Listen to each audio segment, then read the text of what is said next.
and welcome back to Play Nerd Allies. Yay! For our continuation of the delightful Call of Cthulhu adventure by the old goat called Salvation at the Devil's Courthouse.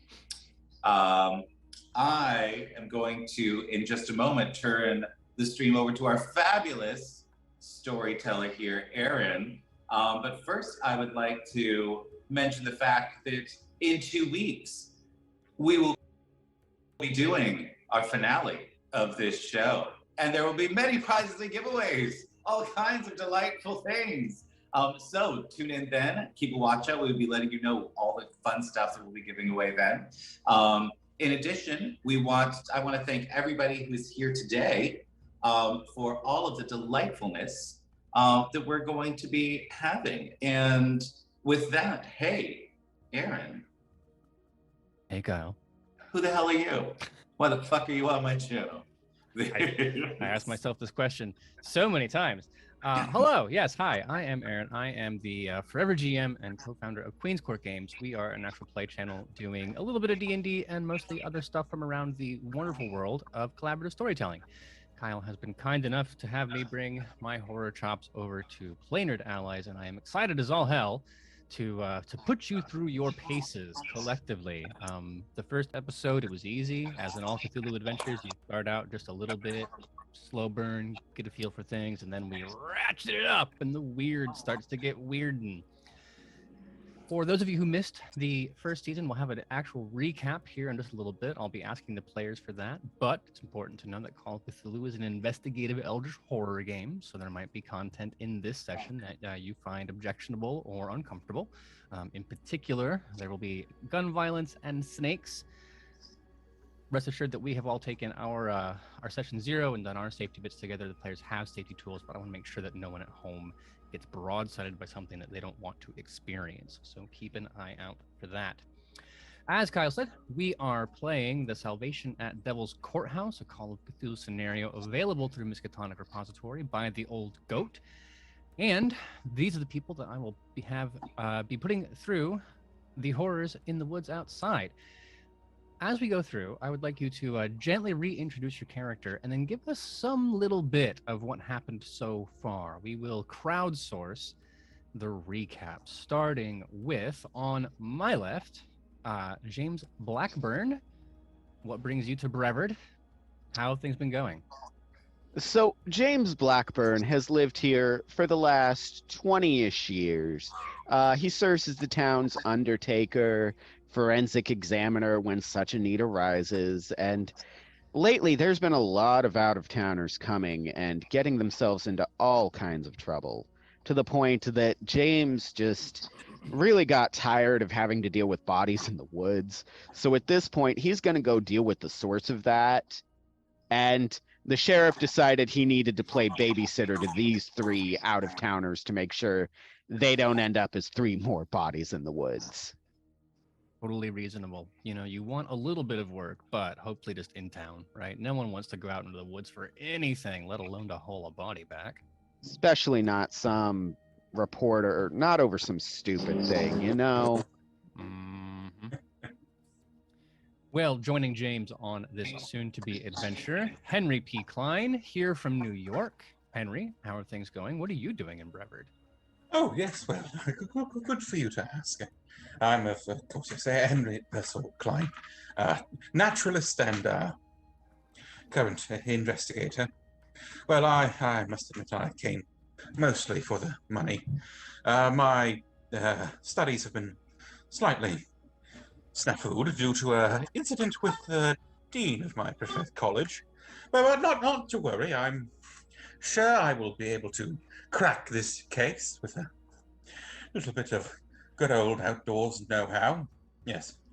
I arrived last night and was somewhat, I believe, deputized, might be a polite word for it, into a party with these 3 other fine folk who are hopefully mostly sane, I think. But yes, no. It should be a simple in and out case. Go there, see the snake herding locals, whatever they are, and solve a mystery. I'm sure nothing will go wrong. Yes.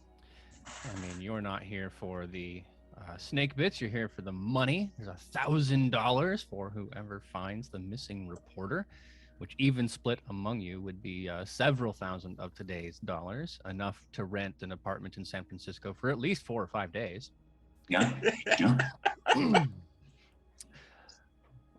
The Catholic nun Dot will not be joining us quite yet. We will talk about what happens to her in a little bit. But lastly, certainly not leastly, with a beard that is not beastly, Clark Chandler. How are things going? Yes. How are you in Brevard? Well, I have a tendency to travel the world, experimenting with things, and discovering things that are a little out of this world, things that just seem a little out of place when I read the newspaper. Certain stories will sort of stick out to me, and I decide I must see it, and it's led me on many adventures. Thankfully, I was born into a very well-to-do family. That unfortunately our fortunes were destroyed when Henry Ford decided to make the automobile instead of motherfucker. Yeah. Everyone had been driving the Chandler machine before that, but of a sudden everyone needs a Model T, and my family lost its fortune, but I had squirreled plenty away in order to continue my work as an engineer, finding ways to either create or discover a power source that could help us to help all of humanity move forward, as it were. And I'm here because I think there's something fishy going on here with these snaky people. I do. Something fishy with the snaky people. I don't want to sleep on it, but was "Come Ride the Chandler Machine" also your pickup line while your family was on the top of the food chain there? No, actually, we lived in a very tall building, and my pickup line was, "Why don't you come visit Chandler Tower?"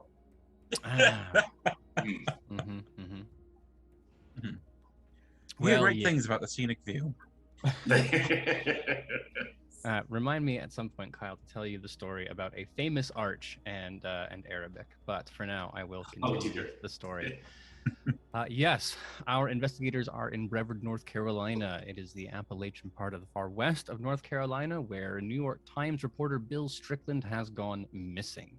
He was investigating snake handling churches, not cults, definitely churches here in the region. And then missed a few assignment dates. The New York Times has put a $1,000 reward out for whoever finds him, which has led not only our 3 adventurers, but countless others to descend upon the city with a hope of securing the prize. In our last Getting session, themselves in trouble, more like. I mean, like tourists, am I right? Mm. In our last session, the characters checked in with the local deputy named Deputy Turner, a baby-faced young man, buzz cut with no facial hair, who appeared very tired of dealing with this, essentially handed out orders just via a typed-up piece of paper, and then told them to be on their way. They had some time to gain provisions, poke around the town. Turns out that there had been a robbery at one of the locals with some curious things stolen. None of the expensive goods that were on the main floor, but as Mr. Chandler discovered, some interesting types of wood, a great amount of copper. Well, not a great amount. I don't know how much was actually in a phone back that days. But yes, the copper was missing, the yew was missing, and then the sacred wood that the Irish make their shillelagh out of was missing. So that has Chandler's ears perked up. But before any further investigation around the town comes, I do believe you had an appointment with Deputy Turner, who will be leading an expedition, a search party, into the Pisgah National Forest. Do you intend to keep that appointment? I absolutely do. I want to make sure that we have, if there are shenanigans about, that we have as much protection as possible, and I feel like this is definitely me metagaming a little bit because I know in Call of Cthulhu, there's always something horrible happening. So if there are, I don't need to be the fastest. I just need to be faster than one other person. Mm-hmm. Like, Looks at Klein. Well, look, it's a good policy, unless the police are in on it. But no, yes, I do think we should keep the appointment. It would be improper to offend the sheriff's department this early into the investigation. Could make things difficult. Mm-hmm. Well, in that case, as I recall, you'd swung by the grocery store to pick up various amounts of food. Chandler had secured a great many sandwiches, a colossal amount of sandwiches. Sorry, the way I described it, it sounds like one very big sandwich as opposed to many normal-sized sandwiches. So now in my head, it's just Chandler. It's like carrying a Subway sandwich over his hand like a piece of timber, you know? It's actually, it's folded into like origami. Yeah. Playing cat's cradle with the sandwich and just like absolutely. Well, suffice it to say, I think you will also bring water along in various canteens. There is no way James would let you go out into the woods without plenty of liquid. Well, you arrive in front of the courthouse after making your initial purchases. As I said, this is a very fancy county seat courthouse back when government spent money on that kind of thing. So it's this beautiful neo-federal kind of building, brick and columns, a real testament to the power of self-governance. And in front of it are the self-governed. It is a ragtag local bit. James, the kind of people who you look down upon. Henry, the kind of people who you cross the street in New York to avoid. I cannot speak to Chandler's class background, but suffice it to say they are a rough and downtrodden sort. Deputy Turner is there, the same one who checked you in earlier, who is breaking people into search parties with various folks. You will end up being in a group with the deputy himself and also locals Hugh Phillips and his two sons, Jeb and Franklin. Hugh in his 40s, the children in their late teens. Mm-hmm. But before that, he goes out and gives an incredibly specific briefing. Specific because he's had to give it before. All right. Now, just quick show of hands. I know there's some new people in the town. How many of you have actually been out into forest before? Flying raises his hand. Eyes passing over James because he knows. And you can see like a small flash of relief. He's like, oh, thank God. Because the last group that went through here, it was just a whole bunch of just Durham, North Carolina city folk. And they're like, I'm sorry, what is a woods? But does not seem to be the case now. He nods and says, all right, excellent. It's going to be a pretty quick search today. We've got about 5 hours before daylight gives, and I want everyone back in town at least an hour before sunset.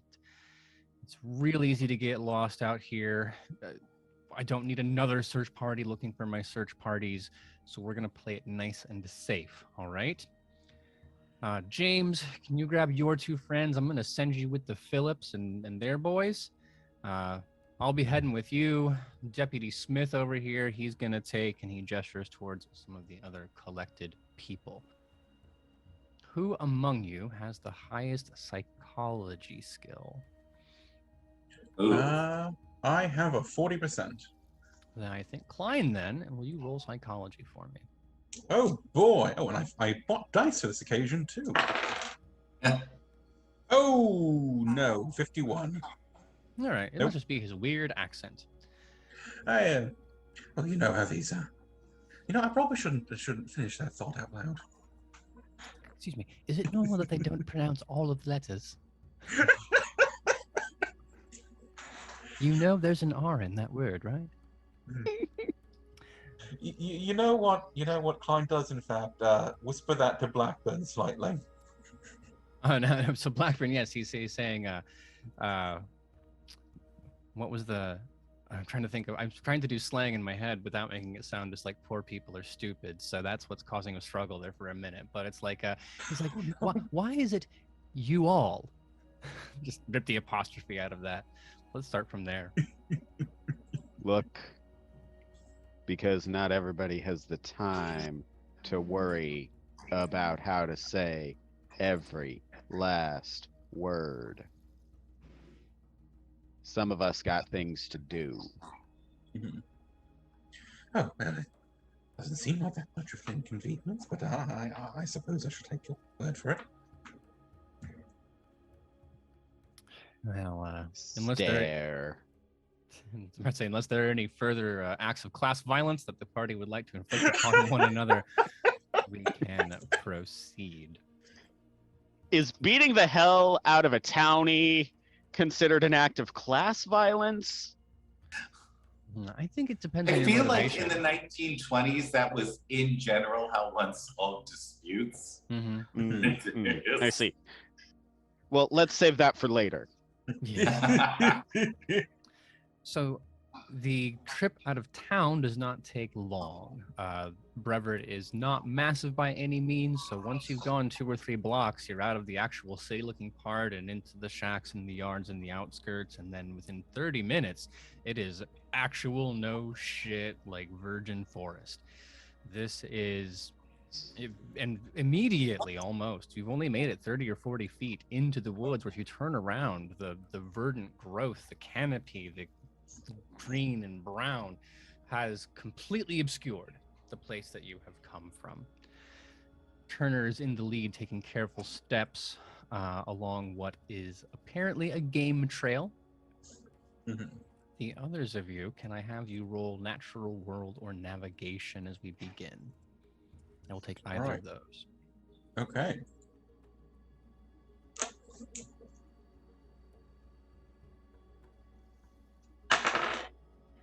Nope. I've got natural world at 81. All right, what are we rolling? Either natural world or navigate. Okay. All right, let's see. I've got 10% on those, so here we go. I got a... If I get 0-0, that's a zero. fumble, yeah. Mhm. So I got 0-6. So I mean 0-0 on one die. Oh yeah, that means it's zeros column, tens. Yeah. Yeah, So you okay, got a so 6. I got a 6. Okay. Oh, that's good. So then, Okay. before I stumble into it. Before Chandler goes wandering off into the woods, this isn't a find thing roll. This is a does something bad happen to you roll. So as Chandler is tiptoeing along, there is one sole fact that you know about forests. It's, if you're ever in a forest, don't ever blank. And this is the one time that comes up, whether it's, you almost stumbled into poison ivy or an absurd example, like don't ever get between like a moose and her cubs. I learned that in the military, not like the hard way, but on paper. That's my one fact. So what is the one thing that Chandler knows that manages to avoid some kind of minor catastrophe as you set out?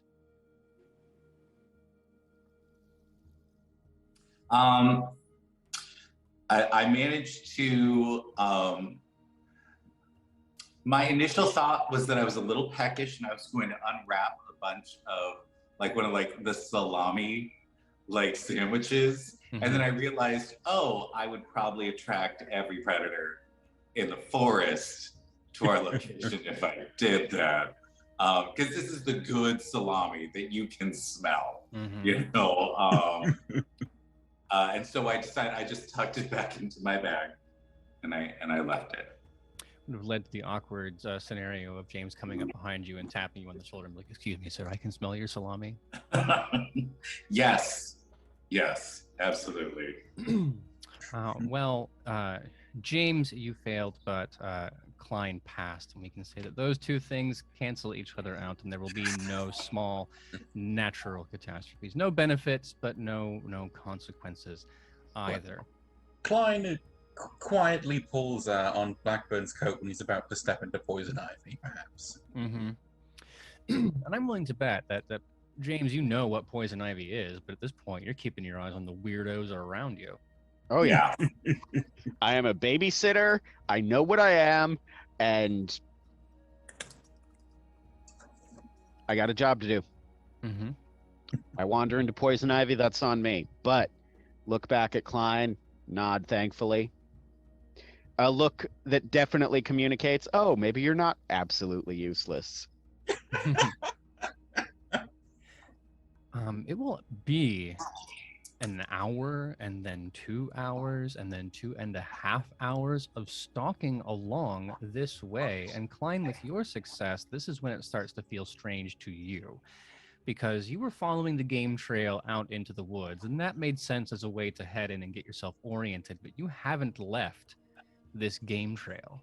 Mhm. And the thing about game trails is that game use them. So you're not going to set up camp here. You're not going to build your Mhm. house. If I forgot his name from it. If Strickland was out here, he would definitely not be here. Neither would any of the people that he was looking for. Yes. There's a small conversation happening between the deputy and Hugh Phillips. Can I get a listen roll from folks? Oh boy. Okay.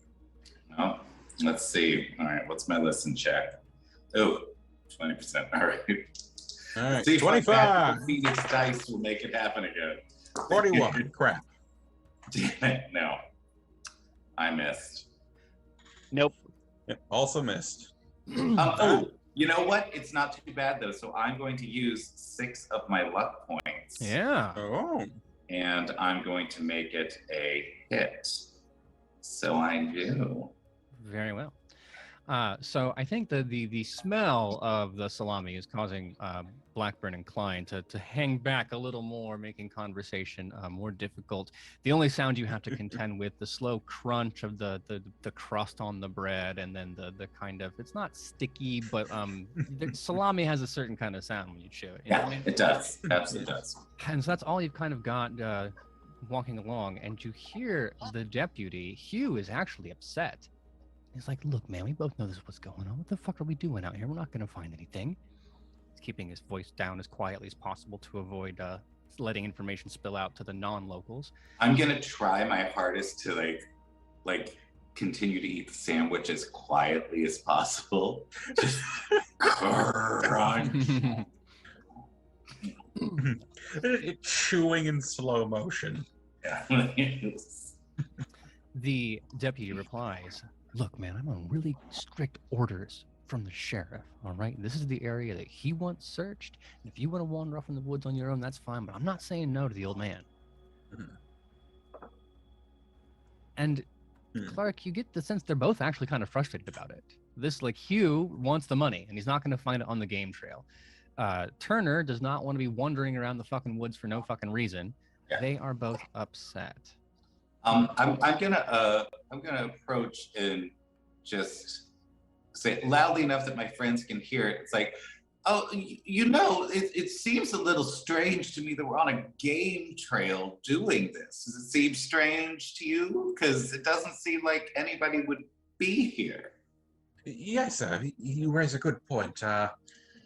This trail wouldn't really be used for camp, really. I mean, you go down here to hunt, but no. Any sort of camp wouldn't work here, really. You're much more likely to run into something you shouldn't. It would probably be off in the woods quite a bit. Actually, yes. Are we sure we should keep staying on this route? Shouldn't we fan out a little bit into the woods? The deputy is sighing a bit, like, fucking hell. And no, look, orders are orders. You all have the sheet. The sheriff is the one in charge of the investigation. He picks where we go. Sheriff told me to come out here. You're with me. I'm his deputy. You are my deputies. There's a chain of command to these things. You don't need a lot of psychology to know that he's giving you the, like, look, man, I just fucking work here face. Does he look frustrated more than he looks compelled to the job? Yes. I'm going to... Ooh, what would this be? Why don't you tell me what you want to do, and then we'll go from there. Unfortunately, yes, charm. Klein is going to make an appeal to him, you know, look, I can see that you're tired of doing this. And from what you said before, it sounds like you've taken every group that's come out on the same loop and you've not found anything yet. I assure you, I'm an experienced woodsman. It wouldn't be too difficult for me to take a quick break off the trail for a few miles and extend the loop a little bit. If he was on the trail, he probably camped somewhere nearby-ish to it. I might find a clue or two. Look, no, God, Mr. If- Klein, you said? You understand how, like, then he pulls out a map and he's showing you kind of all the search grids. Look, we have to go in a specific order to make sure every little thing gets checked. And if you go wandering off, I don't know where you've been. We can't mark on the map. We're not going to find him. Plus, you know what's out there. James, tell him what's out there. There's all manner of things out here, from bears to cougars to people who really don't want you on their property. That being said, Mhm. turns and stares at Klein. How Sure are you? I've been everywhere from the lower Appalachian Trail to the Savannah. I promise you, I can take care of myself. And yes, I am positive. James is actually No. coming slightly closer every moment you're talking. Stare. He wouldn't be on the trail, both evidently from that they've gone around the trail before, and that it's just not. I mean, if he was on the trail, we would have encountered the camp by now, and if he wasn't, well, you don't set up on a prey trail. You don't set up on a hunting trail like this. The animals will be moving through there. You don't want something to move through the camp. As he's getting closer, Quine's going to start getting a little quieter. I James? asked how sure you were. Positive. 90, 94%, 95% maybe. Turn back to the deputy. He hasn't led me wrong since I've known him. Granted, that hasn't been wrong, but he picked the right things for the trail rations. He stopped me from stepping into some shit back in the way. Metaphorical, not literal. Mhm. I'm willing to bet he knows what he's talking about, at least maybe even more than I do. Not that that's much, but still. It wouldn't be a significant detour. It would just be a slight expanding of the net. And if we did find anything, then, well, we'd all be potentially closer to getting the reward. I don't know about you, deputy, but I'm not much for having my time wasted. And James will turn and fix him with a hard-eyed stare, the deputy. And I am going to roll intimidate, not because I want to, like, threaten him, but because I am over this shit. I am not going to waste my time. Go for it. It is scary to have James Blackburn angry at you. Well, I need to switch out my dice because I got an 89, which in any other game would be amazing. Well, he's not intimidated, but he is exasperated. And at this point, your agitation has also spread to the other two. To Mr. Phillips and his boys. And they're like, yeah, no, we're going to go search a real area. Deputy, you want to stay on this game trail, you can do that. Probably with a little more vulgarity on the end. Oh no, we have disintegrated the search party. And the deputy's like, hey, fucking, I gotta go. And he's chasing after them. You're ignoring a direct order from the sheriff. You four back to town. And he starts wandering off. I'm just gonna follow the deputy. Clark. Well, he did say back to town. I don't believe he specified what route we had to take. That's precisely what I was thinking. Whoa. And you said the deputy's the one that went off into the woods, right? He's following the Phillips, the father and the two sons. Okay. All right. There's whatever way is going to get us get us closer to finding these people, finding this reporter, I think is definitely the way I'm going to go. Well, based on the deputy, he doesn't think that the Phillips are on the right track, but Klein and Blackburn, they seem to have a sense of what's going on. So if you want to stick with them, that is A-okay. Yeah, let's do that then. For those of you who've never been to the Appalachian Forest, you should know that they experience all 4 seasons to their fullest. The summers are disgusting hot and humid. The water coming off of the plants, evaporation is trapped under the canopy, so it's got that like fog up your glasses kind of muck to it. It's not the high of summer, but it is getting to be that point, so it's only a matter of time. You've probably already started to have sweat pouring through your clothing and things like that. Those of you who are wearing the shoes that you have in normal life have become acutely aware of just how inadequate they are for this kind of hiking, and that only becomes more of a problem once you leave the trail and it starts to be about climbing over logs and backwards scrambling down little ditches towards creeks and things like that. Will you all make a constitution roll for me? Oh boy. Here. All right. I'm not excited about this. I'm 65. Oh. Hey! Oh, sorry. No. I have passed.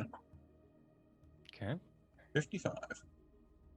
Judging by Kyle's face, I don't think he likes the You? answer there. Was it a normal fail or did you fumble? It was just a normal fail. Maybe I don't need to switch these dice out. I got a 2. Damn. Awesome. Well, so 2 of you are doing quite well, either by knowing how to walk in these kind of places or just, I think actually, Klein, you've got a bit of outdoorsy fitness. Blackburn, you're normally used to this. Clark, you have suddenly become acutely aware of how old you are and how much it fucking sucks to be out in the woods. Your feet are getting blistered. Your beard is just caked with sweat and sticky.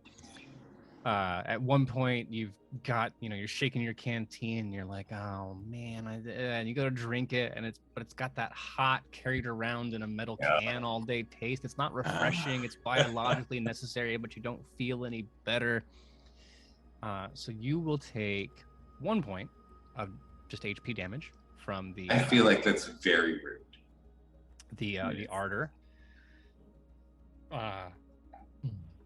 Nothing bad happens to you in Call of Cthulhu until you reach 0. So don't worry about that. Well, I mean, do, but not currently. Mm-hmm. And then for everybody else, I will take some combination of spot hidden or listen. You can choose one of the 2. Doesn't matter, at your leisure. Okay.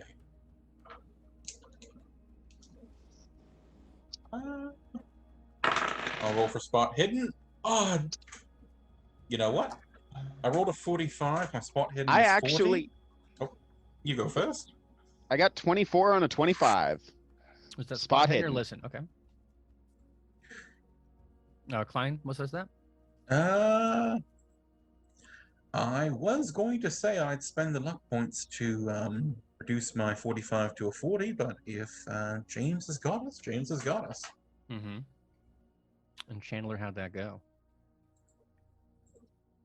I thought it was just the other guys. That's you want a spot hidden for me? Or a listen, either one. Looks like spot hidden's a little better for me. So I will do. Oh, I got a 12. So while I am pulling like acorns and things that have somehow gotten into my beard, I'm distracted enough from my sandwich to actually see something going on. How did the acorn get in there? And then the squirrel comes running out over your shoulder. Well, I have good news and I have bad news. The good news, the bad news is that you don't see anything. The good news is that you don't see anything. That this search, as you're going through, and I mean, 2 of you all can be quite certain that you're doing well. I mean, Klein, you don't notice little details, but as you scour around, it is just empty forest. And either one of 2 things is true. Either the area that you are in has like already been picked clean, and there's nothing to find here, or 2, you are nowhere near close to where Strickland may or may not have been. The deputy's exasperation seems to be correct, that the grid square that you have been given, the places you could have reached on foot in this amount of time, there's really no need to search here at all. I'm just gonna look, because this is now like we've done the trail thing. We've done, like, now I've just seen that there's nothing out here. I'm gonna start getting a little pissy. It's just like, look, you guys, this seems a little crazy to me. Like, obviously there's nothing here. There's nothing here at all. Why are we still here? Well, you're not entirely off. There is nothing here. No, that can't be right. That would mean the deputy would have been lying to us. What do you mean lying to us? This, look. We've been walking for, how long now? 20, 30 minutes. Oh no, it's been It's hours. been hours. Okay, hours. Okay, we've Like been hours 3 hours walking. at this point. Okay. Well, we've been walking for hours. If there was a sign of a camp within the area of the trail, this is within the perimeter where you would set up a camp, I'm certain of that. There'd be something, anything. Hiking, boot tracks, and leftover this and that. God, people throw away so much in the woods. There's So nothing. who are we with right now? We're Just with the group. Just us. Yeah. Oh, it's just the three of us now? Mm-hmm. It seems liable to me that he was never here to begin with, not even that he passed through. There's no signs anyone's been through here in quite a long time. Oof. We may have Well- been led on a wild goose chase, as it were. Well, Wouldn't be the first time. James, you know these woods. Where might someone go if they were, like, what would be a location in these woods that somebody might head to if they were, for instance, a reporter that was trying to get to the bottom of something weird?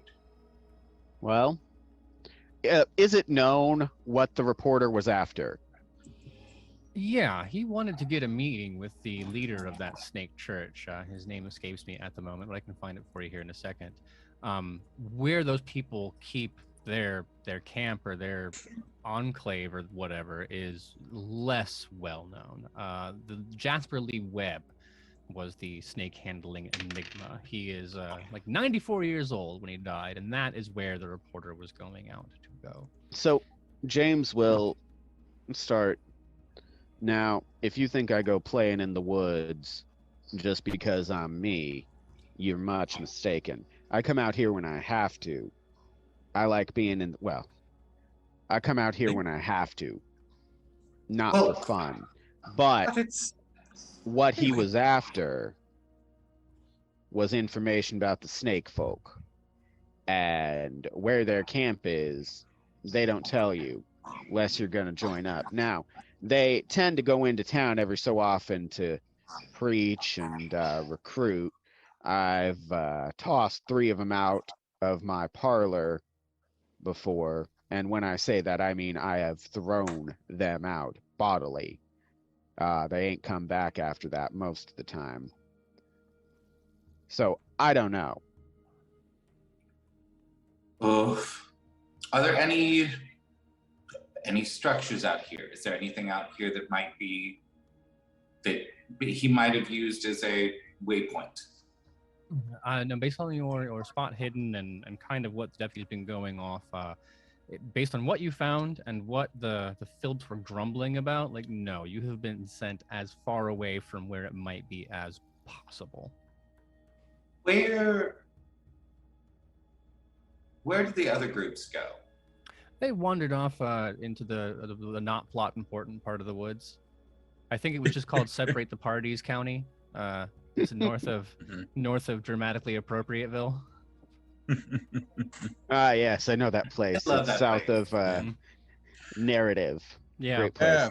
Yeah. Mhm. Now, In the county of contrivance. Yeah, absolutely. Absolutely. They got great ice cream there.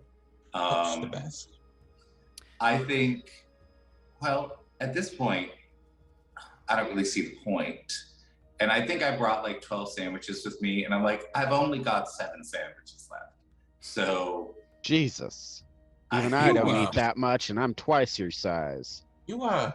Yes, I was going to say, you might want to see a doctor about that. Can I make a history check, Aaron, to see if I might have heard something sometime to point us in the direction of the snake handler cult? Yeah, but hold off on that, because whether or not you pass that, you know it's going to be dark in a couple hours. You're not provisioned for that kind of hike. So whether or not you want to go there, you are probably going to want to head back to town before and then set out properly later. Staying out overnight, you didn't bring any camping supplies. You didn't bring. You came out for a 4-hour hike, not for a several days long adventure. Yeah. Which I'm happy to let you go and scavenge, and we can do like my side of the mountain or hatchet. But the rolls would be determining some things that I don't think you'd be too happy about there. Look at Klein. Don't suppose you got some flashlights or mining hats or anything else tucked away? Tents? Anything like that? Well, I do have a personal tent, and a small bedroll, a oil lamp, more reliable than a torch. But, well, I suppose we could try to make do, but it was really just stuff for one person. I didn't anticipate. I'm tired of these woods. I'm feeling my age. I've got crap in my beard. Oh God, how'd that happen? We gotta. The second squirrel comes out. Because somehow I don't think your personal tent's gonna fit my personal, and I forgot to bring my teepee. So Yes. I think we should, in fact, go back to town and reconvene. I'm gonna do some thinking. Yes, well, How used am I to the town police lying to me?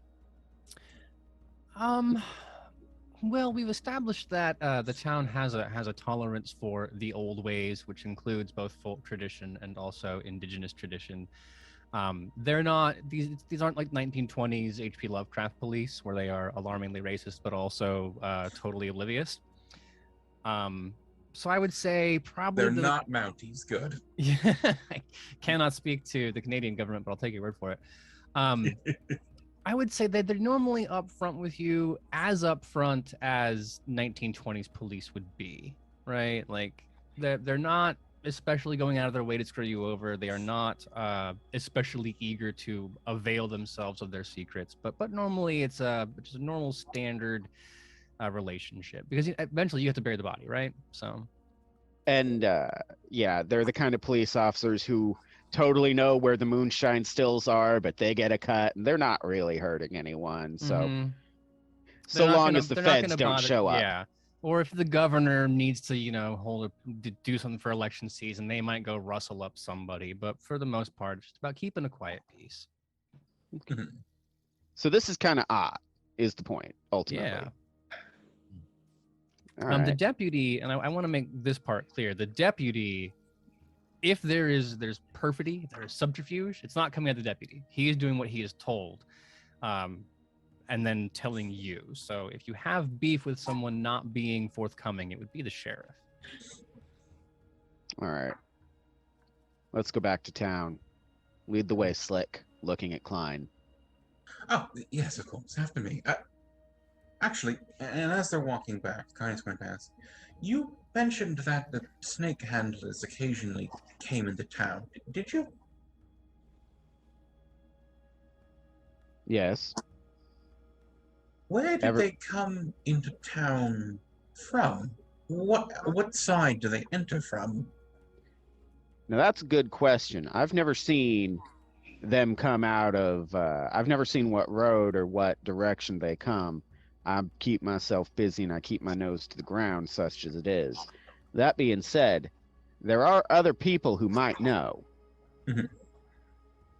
Yes, all right. Oh, thinking After about the it. sun goes down, half the search parties are going to be at the bar, and some locals are going to be there. And between the three of us, I think we could turn something up.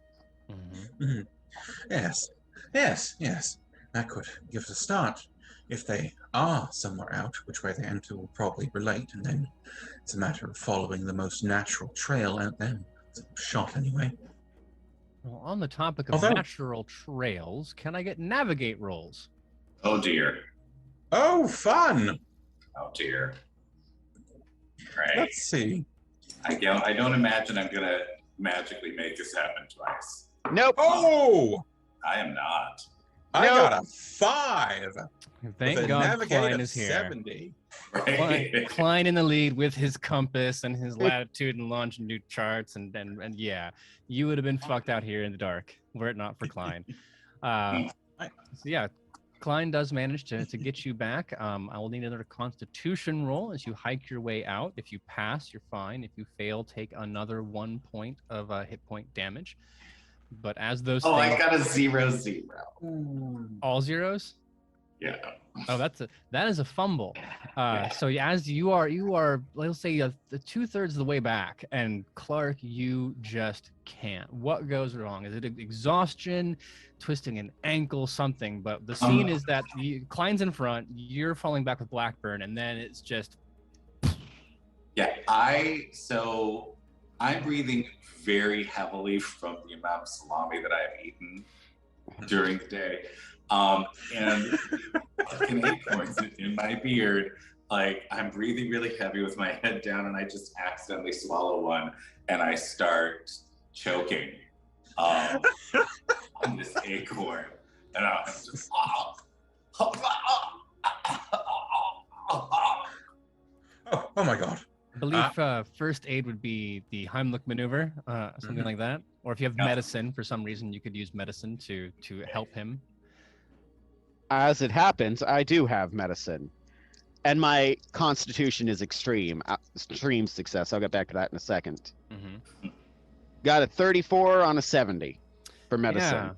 Yeah. It's funny. I always knew Kyle would go out choking on a salami, but it looks like James is here. Oh! Looks like James is here to save you from yourself. So it's like getting smashed on the back with a bear claw. The way that he just hammered one good one, right, James? You don't. That's not like the love tap stuff. You wind up and just wham.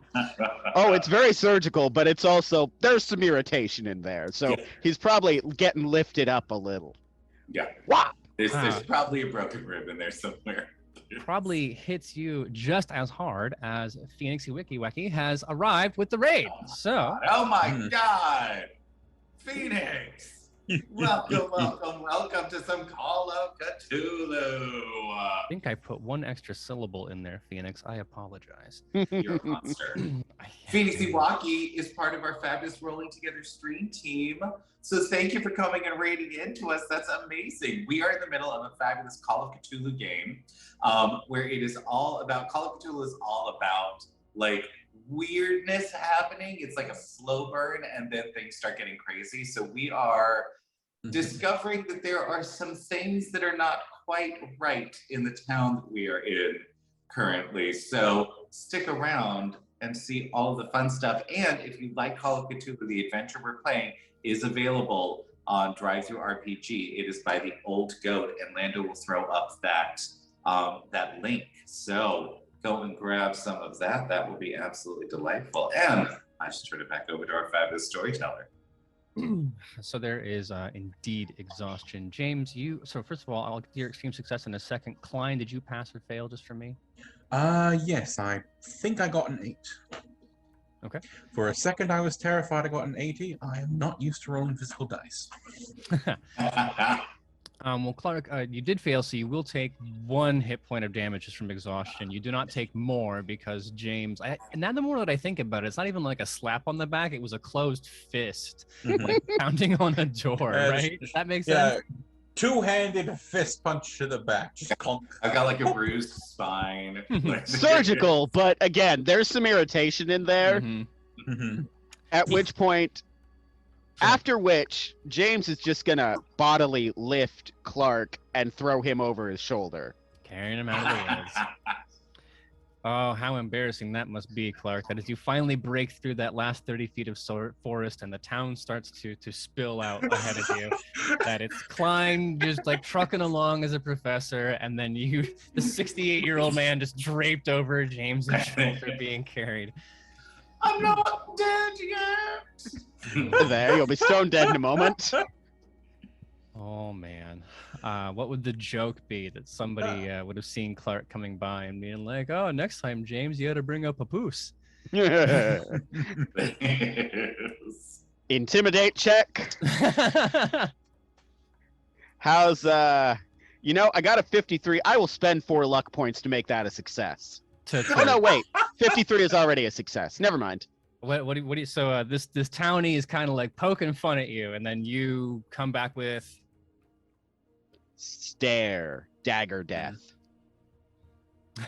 he wilts like a flower in one of Klein's laboratories, just shrinking back into the background, disappearing from the zoom, and withers off. Well, you can put Clark back on his feet. That much is fine. I'm sure that you have plans that you would like to get to, but it seems that you have arrived. There is a bit of a cacophony. James, you would recognize immediately that there are way too many people out at this hour, and they are all heading towards the courthouse. And someone who is less inclined to make fun of Chandler runs by and like, James, sheriff called a meeting. James, news, and is waving you in that direction. Oh, great! This ought to be interesting. Sorry, we did just get a learn a secret from Rolljax. I forgot that we still have all of those things active, but I want to honor the things. So, storyteller, when you feel it is appropriate, let's learn a little secret about something delightful. Well, I need to ask because if Rolljax knows it's a horror game, and I believe that is the case, then I would assume they know that learning a secret is usually bad. So, Rolljax, if you will confirm or deny, is this a learn a secret that you'd like to punish someone with, or a learn a secret that you would like to help someone with, bearing in mind the genre? So I'll wait until you get back to us on that. Presuming, of course, that the three of you are heading to whatever the sheriff has going on. Yeah, absolutely. Mm-hmm. Very well. So you come up to the courthouse. The scene is crowded. James, everybody who lives in this town is here. They're like stores are locked up, all that stuff. Rolljax wants to help you. All the scenes are all the stores locked up. People are out.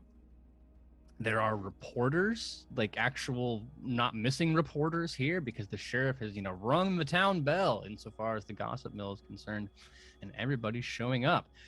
There are torches being headed out to keep light around. Of course, gaslight hasn't made it that far into this city. Mm-hmm. He walks up to an ad hoc podium, which you recognize as one of the tables that they have just pulled out of the courthouse and set on the lawn. And then he holds up his hands to quiet down the crowd. All right. Now look, first, I would like to thank everyone who has devoted their time and effort to this search. It has been a pleasure.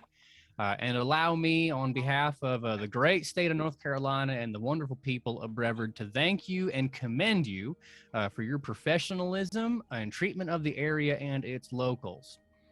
Now, second, I would like to announce that during an unaccompanied patrol this evening, I discovered the body of Mr. Bill Strickland near Crab Creek. Now, further reports, that's going to reveal the rest of the information later, as well as conclude the final details. But as you all go to bed tonight, you can know that the case is now closed and this investigation is over. I'd like to wish you all safe travels to everyone leaving Brevard. And y'all welcome back anytime you want as tourists. I'll not be answering any questions at this time. And like a cockroach with the lights on, he exits the room, or exits the area, departing back into the courthouse. Even though you're, excuse me, sir, you know where you from? All that normal the noise that comes out of every press conference, he's having none of that. medical examiner coming through. James just walks past. Anybody who tries to get in his way, push. You can, what would that be? You want to call it strength if you're hammering around people? I was going to try it as intimidate first. Intimidate, sure, yeah. That makes more sense. I got a 50 on a 60. So you make it through the crowd. You are able to be like, medical examiner coming through. If you don't get the fuck out of my way, I'm going to examine the shit out of you. Which is enough for you to get up to the steps of the courthouse. But the deputies there are like, whoa, whoa, whoa, James, had no further questions. Again, James isn't even slowing down. Like, if they're trying to stop him, he is moving through. I will let you know this is going to lead to a physical altercation. So if you try to bust through, then they are going to try to bust through. They'll warn you that, like, no, this isn't one of those times, James. Like, you're doing I get it, big man, but no, sheriff does not want to be disturbed. And he reaches down and like has his hand on his truncheon to let you know the difference between like, hey, we're just friendly townsfolk, and like, hey, no, this is actually. James will stop. Again, he's looking down like, I am not afraid of you, but this ain't worth it. So where's the body? James, you look, and this is in my professional capacity. Where's the body? I don't know anything that you don't know, man. I would just look. The sheriff's gonna give you all the information come the morning. It's just a matter of everyone's tired and stuff. You don't. I can't let you in there, and he's the only one who knows. Very obvious that, like, yeah, he was caught by surprise too. But one thing that I want to point out is the sheriff said it was found near Crab Creek. That's where you were with the Phillips. There was fucking nothing out there. Oh. Yeah, I'm like, I'm going to go up and just listen. We were out at Crab Creek. There wasn't anything. We were out there all day. We were out there for like 8 hours. There was nothing there. Look, man, you can interrogate me all you want, but I'm just gonna tell you what I know, which is I don't know nothing, and you can find out more in the morning. Now, at the very least, just how many people are still around, and how angry is the crowd? We've just been informed that the sheriff, while he was corralling everyone else to join his deputies in a search, went out on his own and found the body, and presumably the reward. The deputies who are not busy, 3-to-1 getting ready to fight James if they have to, are dispersing the crowd fairly quickly. The crowd is emptying out. Most people who were not privy to being in the Crab Creek area, which is the clue that I have provided you from Robojax. Yeah. Too quick to let a few important words slip out and start circulating. Okay. Yeah. And at this point, the deputies are more interested with just go, and then So there's a couple things that I want to try, but I think the best one will be I'm gonna go over to James and I'm just gonna be like, who's the biggest gossip in town? James doesn't turn from the deputies, and again, I figure James has been in enough scraps that they've had to pull him off someone before, and it's taken a lot of them.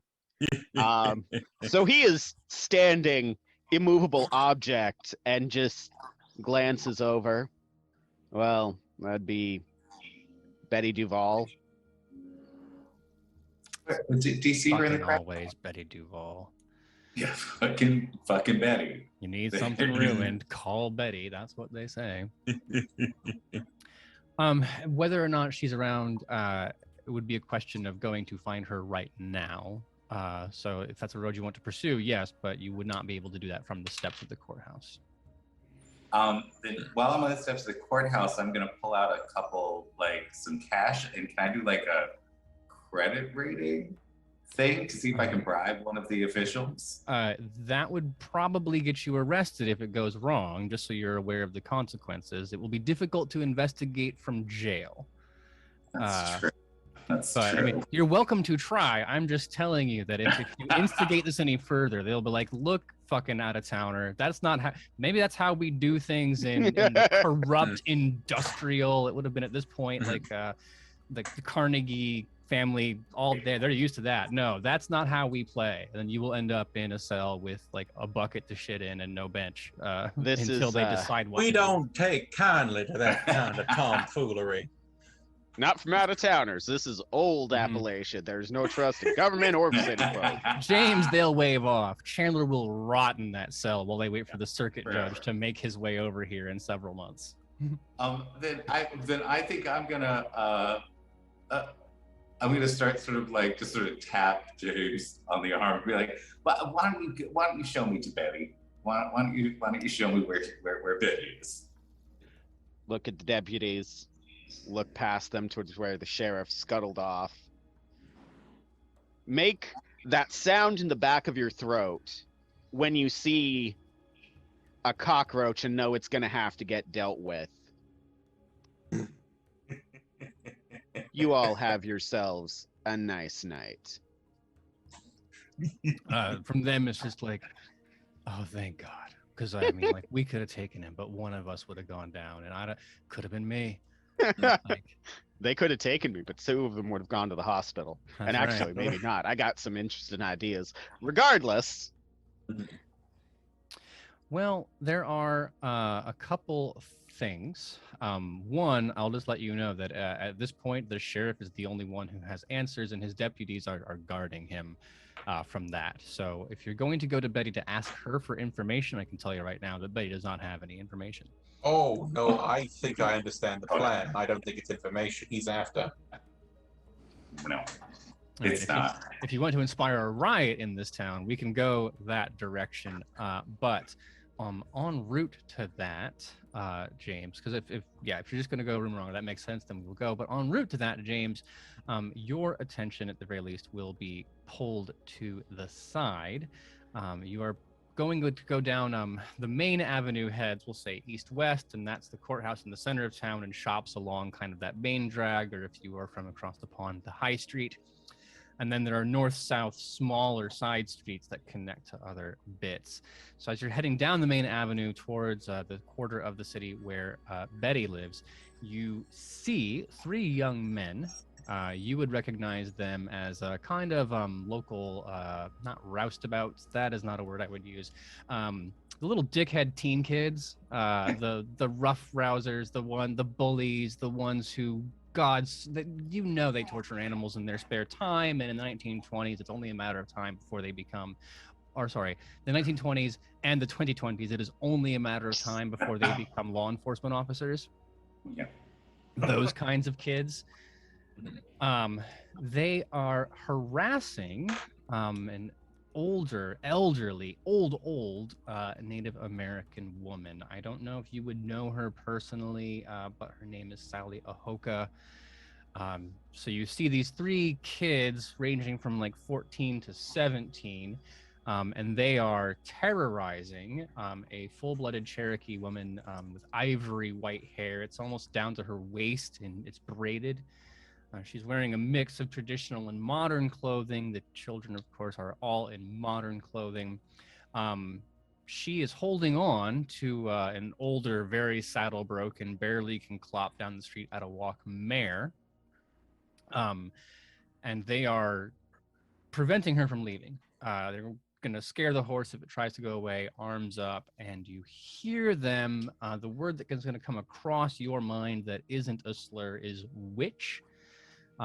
With another barrage of insults. Now, James, whether or not you know her personally, you can tell that she is obviously afraid, and if it makes eye contact over them with you and the rest of the party, and it is a clear and obvious plea for help.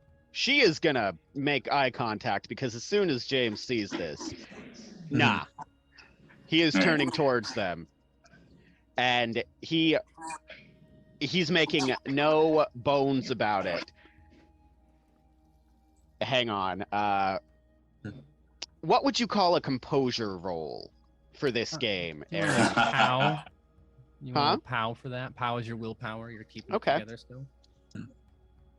Yeah. I'm good on that.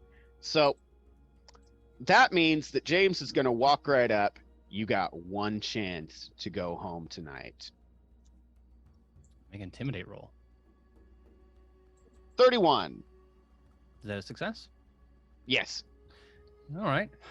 So the success on that, they see you, and if you're strong enough for 5 lesser men, and there are also 2 lesser men with you, so that's 7 lesser men's worth of men against 3 kids, and they aren't here to get into that kind of trouble. So you see them kind of grumbling, wondering about it, maybe giving a couple last. Go on, get. Yep. And then they are skittering off like the roaches they are into town. How ghastly. Just reprehensible. My God. The woman is incredibly grateful. You can just see her immediately just deflate the anxiety. Like when it, not to make an animalistic comparison, but like when cats, they stop arching their backs and it's just like, oh, thank God. So, yes, I don't know what that was about, but she is very, very happy. I think there are, so what's from there? Sally, because the way I see it, James probably knows a lot of the local native population just because he is medically trained, so he makes it his business to like go out among them and not dissuade their traditions, but add in some Western medicine just in case. Like, yes, we do the ceremony, and now I medicate you. Whichever one does it, doesn't matter. Just, you're better now. So I imagine he's met most of them. And yeah, that's his background. Sally does present herself as a 5th generation medicine woman. So there is some kind of relationship there. You're all right, Sally? Oh, thank God you're here, James. I don't know what got into him. Ever since you know what? It's none of your business, none of your problem. I thank you so. I don't know why she has that accent. I thank you so much. I'm glad you were here. Well, I'm glad I could be here. Those little shit heels are, well, let's just say I'm a little sorry I didn't get to set them a little straighter. Those boys are gonna turn out to be bad men yet if their parents can't get a hold on them. I'll have a talk with them next few days. That being said, what were you doing out and about this late? Clearly you weren't part of this whole foolishness. I will answer that question in a moment, but as folks are asking about redeeming things, Call of Cthulhu doesn't really lend itself super well to player items, but I will say that if you want to give advantage or disadvantage, we can do that. I will just have the players roll the 10s column twice, and you can take the higher or the lower. So if you rolled a 55, we could roll it again on the 10s and see what you got.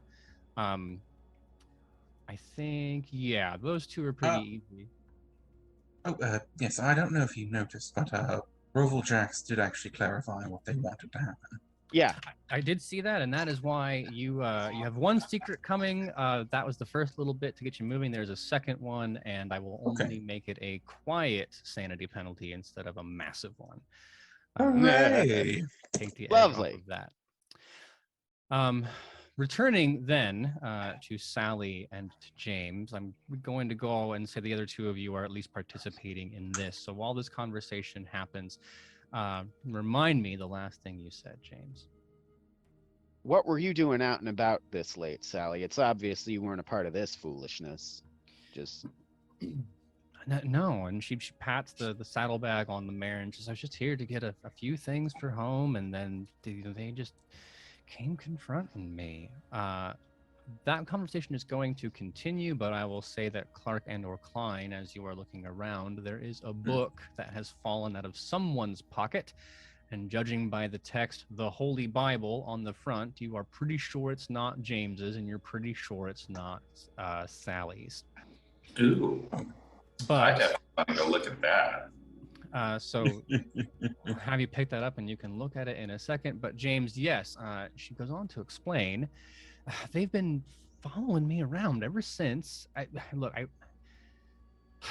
Do you promise me if I tell you this is not going to get you into any more trouble? And she kind of like pats you, not pats, but like tries to get her fingers around your biceps and can't, but it's obvious. She's like, you promise you're not going to get into any trouble with these if I tell you what's going on?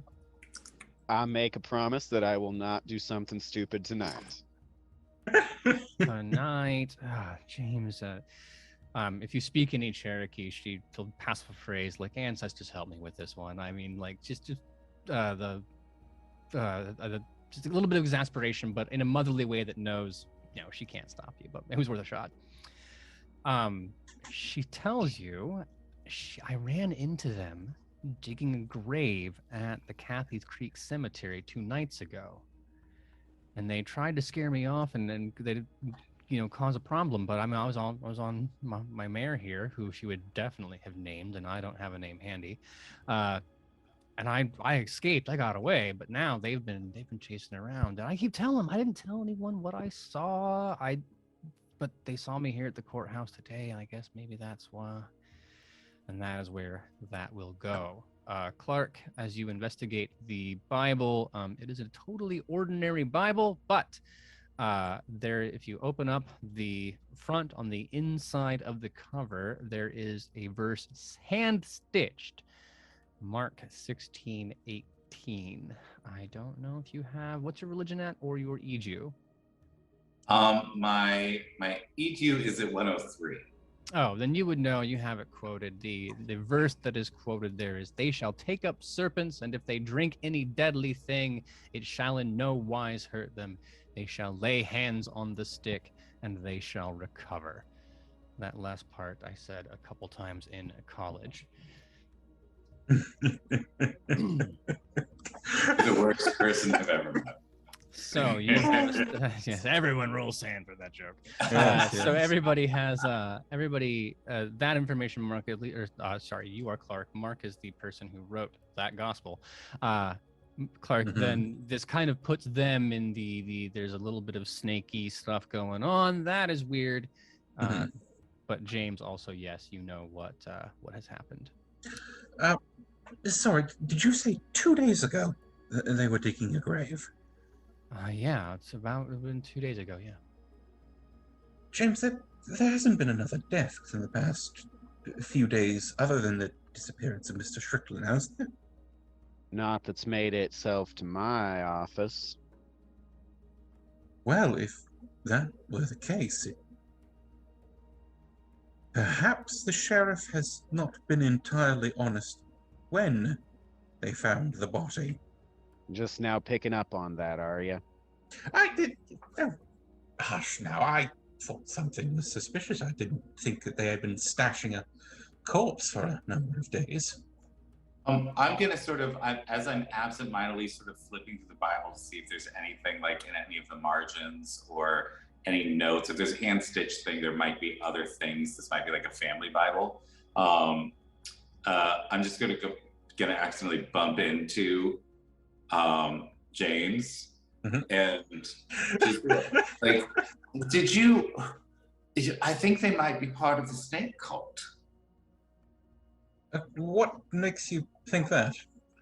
Well, it's this verse that's in here it's hand stitched into the Bible, and it's all about being bitten by snakes and being fine, and being able to swallow poison and being fine, which is exactly what snake handlers are all about. Oh, it's worse than that. It's much worse than that. And our dear friend in chat is the one who did it. Clark, what is your occult skill by itself? My occult skill all by itself is, because I've been going around the world for decades now studying the occult, is 100.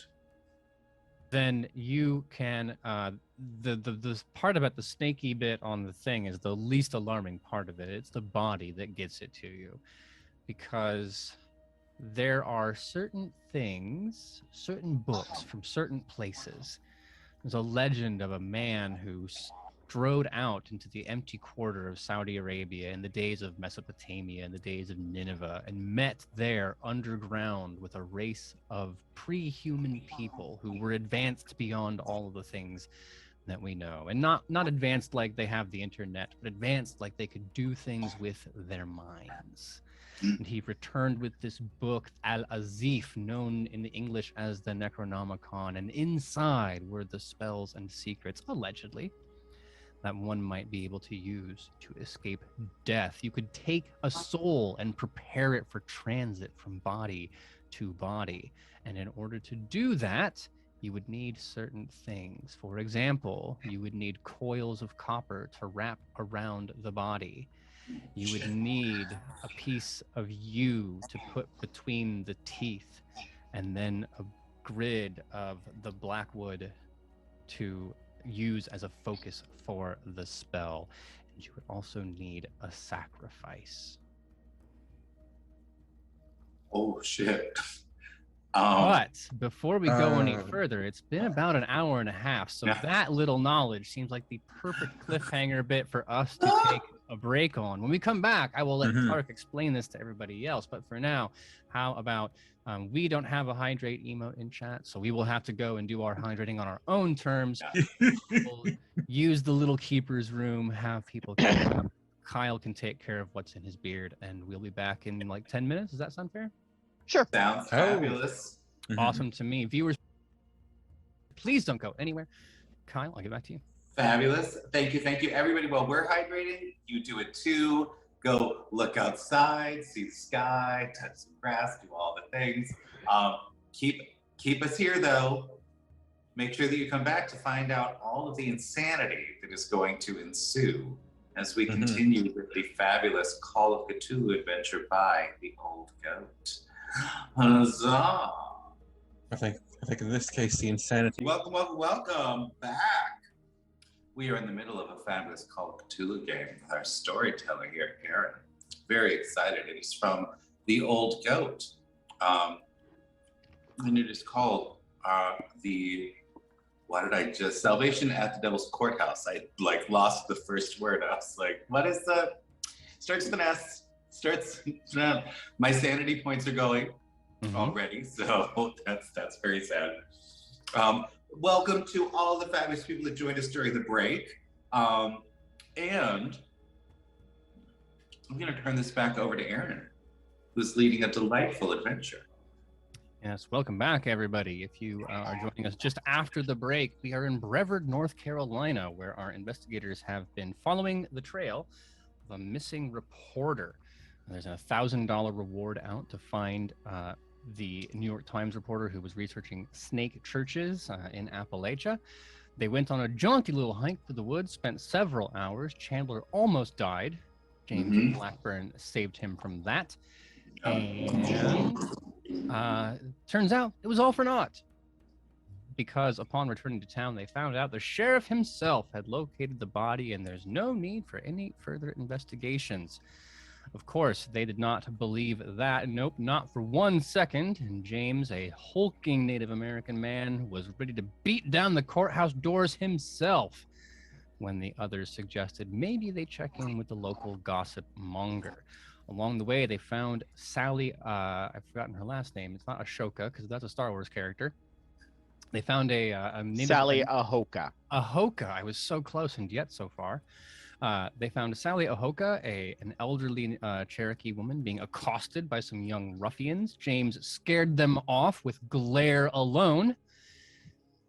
And that is when they learned that the reason for her problem was she had witnessed them digging up a grave. Now, over the break, Klein did remind me that I had said digging up a grave. I should specify digging up a body out of a grave. They were disinterring somebody. There was a Bible that tied them pretty handily to the snake cult. Sorry, as I adjust my microphone. And Clark was in the middle of having a revelation. So Let us begin here. Clark, I imagine that having discovered this, having made this, is going to do two things. One, the occult is all fair and well when it's in books, but when it becomes real, that is something else entirely. So will you roll sanity for me? The very first sanity roll of the game. Oh, I will Lord. remind you, as Kyle rolls sanity, now is the perfect time to buy disadvantage for a roll. You are a monster. You are a beast, sir. All right, let's see. All right, come on, sanity. Okay, I just made it. My sanity's 65. I got a 59. So you will hold it together as it couldn't be real, could it be? I mean, underground snake people and a lineage of sorcerers, and yet... Well, you know, maybe it's just that they're playing pretend at it. Maybe it's not real, but they read the book and they want to try it out. You know, and there will be countless people. There's a sorority somewhere in the future where, yeah, they have a witchy book too, and they're having candles. If you don't have homemade candles, store-bought are fine, right, for a ritual. But in either case, they are up to no good. On the other hand, what if it is real? What if it is real, Clark, and they have secrets you could learn? Bubbling with enthusiasm, keeping your sanity together, it blurts out of you. What do you say? I'm just like, you see just like a little like half slice of salami come up as like the idea of this like bubbles up, but I managed to sort of hold it back a bit.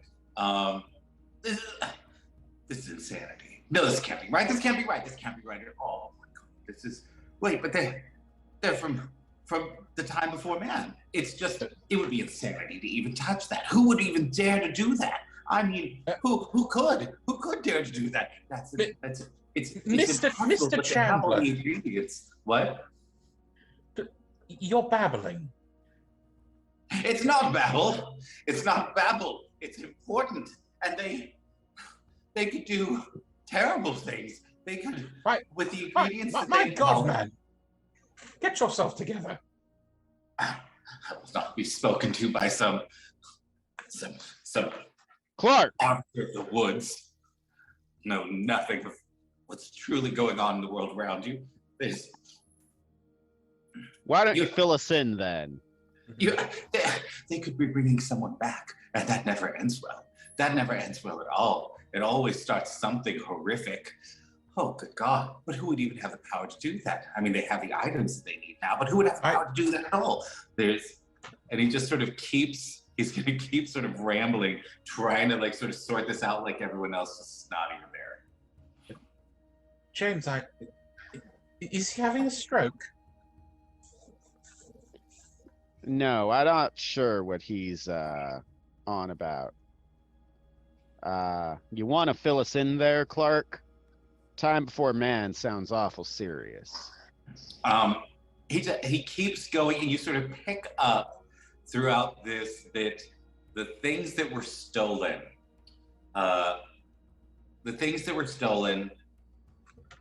are all used in a ceremony that has something to do with snakes, and is going to be really, really bad. And as over the course of several minutes, like he sort of winds down again and brings himself back. He's like, they're going to bring him back to life.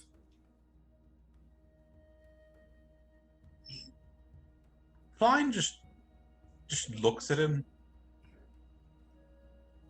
Maybe the lips are a little apart, like, what? They're going to... Look, I have seen things you cannot imagine in this world. None of your medicine, none of your science, none of your study has prepared you for the things that lie just beyond the veil. Oh my God. Oh my God. I've been out in the woods with a deranged lunatic. What the hell are you on about, man? Listen to me. There are ways to alter reality. There are ways to speak to the universe in its language. Okay, no, there's no such... There are no such things alter reality. We have a very good understanding how reality is ordered. Thank you very much. Storyteller, can I do have a book in my possession called Carnedy's Compositions, Energy Explanations. I am wondering, is there any sort of small spell in there that I could do? Something that's just, like in D&D would be a cantrip, just like a ball of light or like a small flame or an electrical pulse or something like that, that I could show. I think two things. One, casting magic in Call of Cthulhu is insanely dangerous. You essentially spend points out of your power and your sanity to do it. It takes you down a road. They say that in Delta Green, you talk about you do the mission or you become the mission, and that is how the magic works in Call of Cthulhu. So if Clark were a sorcerer of any means, he would be batshit crazy villain by now. Which is fine if you want to go on that arc in the long term, but saying you showed up as a crazy sorcerer would probably break the game in some ways. But if you want to use the book and be like, no, it's all written down here, and start explaining it as a way to bring them on board, whether or not they believe you, that's fine. Because, again, whether or not you believe anybody, there's someone digging up a body. That by itself is weird. And the sheriff bit is a little fishy. So whether or not Clark is right and they are bringing back someone from the dead is a bit superfluous when it comes to the things you want to accomplish. Yes, I'm going to pull out the book and I'm going to be like, look, here are the notes in the margins of someone that actually read the Necronomicon.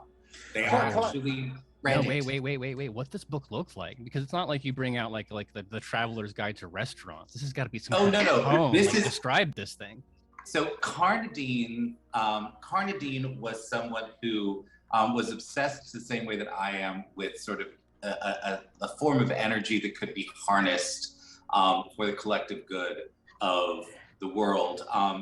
His book is a beautiful, the reason he was known as Carnadine is because all of his books are bound in a beautiful red leather, the color of Carnadine.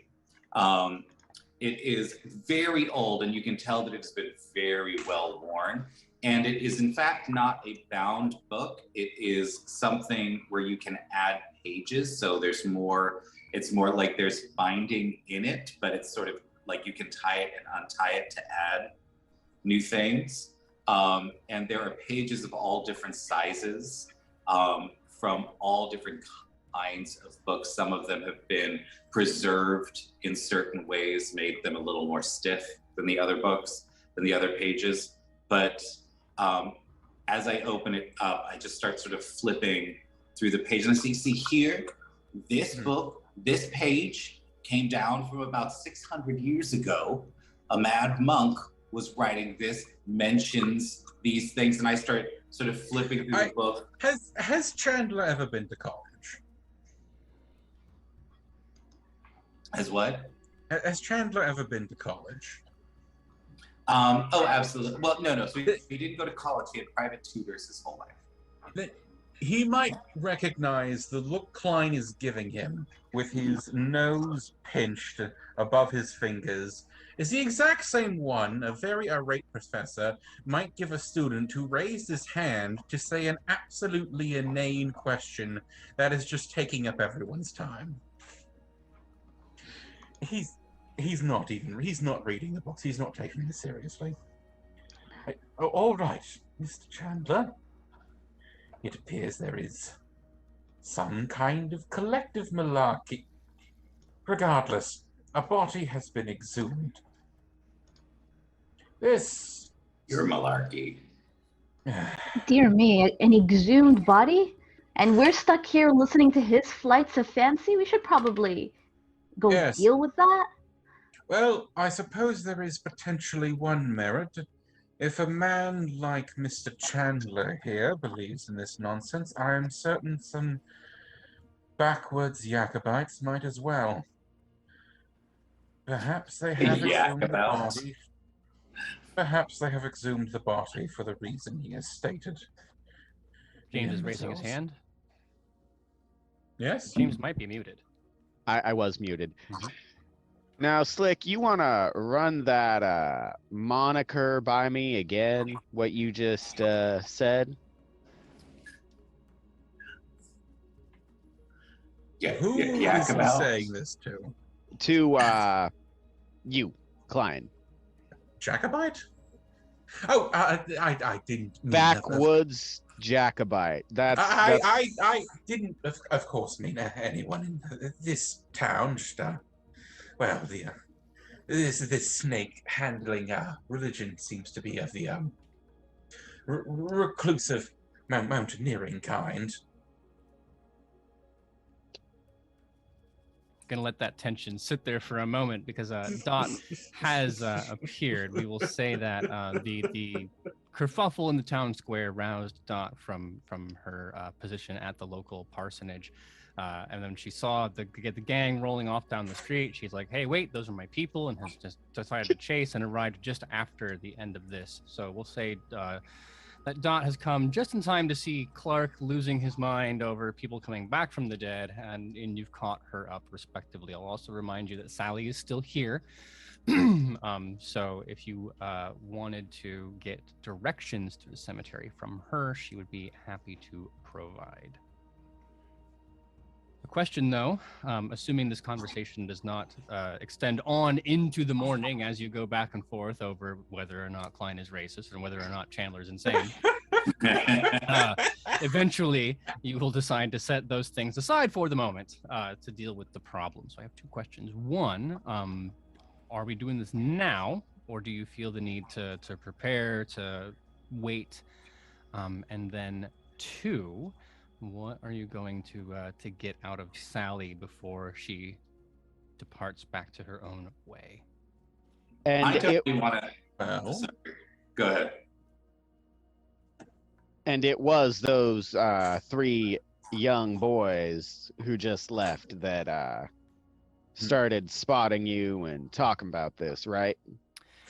So they were not the ones digging up the body. There were two other people digging up the body. It seems to her, and it was dark and she was being chased, that they were kind of guarding the perimeter. Mm-hmm. Yeah, she said that the two of the people who were doing the digging as she left, they were heading up into the forest towards a region of the mountain that she calls the Devil's Courthouse. And the other three pursued her, but she didn't stick around long enough to get more information than that. Let's Okay. see. I'm gonna approach Sally and I'm just like, you're a medicine woman, yes?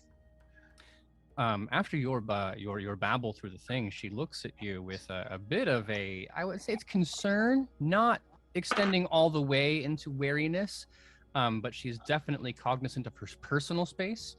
And James, you would notice she reaches into her pocket and she is grasping a diamondback rattle, which in that tradition is a way to ward off evil if you have it in your possession. She has seen some people are digging up bodies. Now he's talking about resurrection. This is not something she wants to get into. It would the Cherokee equivalent. It is presented as crossing yourself before you know. But please, Clark, go on. You understand that there are things that we don't yet comprehend about the world yet? No. Clark, stop filling her head with such horrible, blasphemous things. This girl is seen too much already. If they have all three of the items that they need, then it could happen anytime. Then in that we're in agreement, we should probably hurry. Clark, this woman has suffered enough harassment for an evening without you pressing her to justify your own ideas. You'll see. You'll see. Well, I knew there was something strange whispering here. you'll see. Well, Guaranteed way to Mhm. make you sound not crazy. Blackburn, I'll make them understand. They'll all see one day. Well, if you intend to depart now, Sally does live in the forest and would be able to go with you insofar as the cemetery, at which point your paths would diverge. But she's willing to escort you that far, at least take you through the woods so you can get there without having to make navigate rolls and things like that. Yes, that would be most kind of you, yes. I assume this cemetery is, with grave heads, yes? Perhaps we shall find what body was exhumed. Like a gravestone. I know one of you the has tomb? enough history. Cathy's Creek Cemetery is quite a ways out, but it's an old Revolutionary War era cemetery. So there are lots and lots of bodies buried there. It's not like a few headstones behind a church. It's an older, appropriately creepy cemetery. But I can tell you more about that when we get there, because if we are departing, the first step would be to leave town and you end up in a place called the Red Spruce Forest. But I don't want to get ahead of ourselves, so if there are still things in town, if you want to go pick up your gun or whatever before it's time to leave, now would be the time to do that. Oh, James has his gun on him. Yeah, I'm like he's still carrying. I'm assuming we went fully armed into the forest. It'd be very silly to do otherwise. North Carolina, you've been able to open carry there since like 1794. Yes. Perhaps we should pick up tents beforehand? How long would it take to get a tent? The bigger problem would be that the shops are closed, that it is nighttime, and there's no Walmart 24-hour supercenter in Brevard in 1920. Mm-hmm. No, yes. Savages. Klein, I'm sure you, as a naturalist, would have had that equipment. The rest of you less so, but yeah, he is set up to go camping. Unfortunately, he's set up for him to go camping, not so much anyone else. I figure I'm used to roughing it. Just give me a blanket. If nothing else, The God will deliver. You could acquire some basic things, like a bedroll is fine. If you're staying at a hotel, you could strip the bedding and such and come up with the things you needed. It would not be fancy camping by any means, glamping, I believe, as the influencers call it. But it would be enough to protect you modestly from the elements, unless like a rainstorm hit or something like that. Mm-hmm. But there is it's one of those things that I've said and did not mean, and everyone's like, I'm gonna get a fucking umbrella before I leave. But Clark is correct about the sense of urgency, that if they have the body and they have the equipment, that is everything they need to do this. And if you have any intention of stopping it because it's real, or stopping it because it's not real but it is creepy, you will want to leave now. Yeah, I'm just gonna look at everyone and be like, if you're coming, you're coming. If you're not, don't try to stop us. Now, Clark, who all is us? Because so far you're the only one who's made any decisions. Well, then, hopefully I'll see you all on the road if you want to stop this. Stop this. Stop. Reach out. Saying this, but I'm going with him. Reach out, hand on shoulder, turn back to the rest of the group. He's gonna go herring off on his own. At the very least, there are folk out there digging people up, and I don't think that's a good thing. As proud as I am of my work, it's made to be put in the ground and not seen again. It's a personal offense that they dug it up. And also, it is. Maybe Strickland is still out there. Maybe the money's still out there. Maybe you could find out what the sheriff had done. I can't in good... I've seen this man, Klein nods at Chandler, out in the woods. I can't in good conscience let him go out there alone. and yes, I suppose you are right, James. Regardless of why they're doing this, if we can find the body before the sheriff, well, perhaps we shouldn't bring it into the sheriff's department, but we might still be able to get that reward. Well, I can say that this conversation, I am assuming based on everyone's willingness, is happening as you are departing town. Yes. Sally walking alongside her mare and the rest of you in tow. just into the forest. Now back out. Chandler's going to have to ration the sandwiches if you want to make it all the way up the mountain. There are fewer landmarks, fewer trails the direction that Sally is taking you, and it's become quite apparent almost immediately that were it not for her guiding you, this would have been a terrifying trek to make on your own during the day, let alone at night. But with the lantern on the front of the horse kind of hanging there, keeping the path lit, it is easier to make your way back into the Pisgah National Forest. The hike is not easy. It is not over flat ground, and it becomes a gentle incline at first with a progressive, you wouldn't see it in your eyes, but you'll feel it in your calves as the incline starts to pick up a few degrees as you go. So I'll need con rolls from everybody once again. You can do it this time. You can make it. There. I don't suppose that. Oh boy! Yeah, I got it. Wait. Klein. Actually, no. Yeah, I don't. Klein also doesn't. Klein is starting to feel it. Did Chandler make it and everyone else failed for once? Because that would be hilarious. I'm gonna use my I rolled luck point on this. You have to roll lower Under. than your Equal regular, to or right? below. Yes, I rolled lower, so I also made it. Well, that's funny because the 78-year-old man and the nun are just trucking along, and James and Klein are like, "Oh, this is getting." I've got this fervor, this look in my eye. I'm just like nothing's gonna stop me. Dot is well rested. Dot Clark- has the same exact look.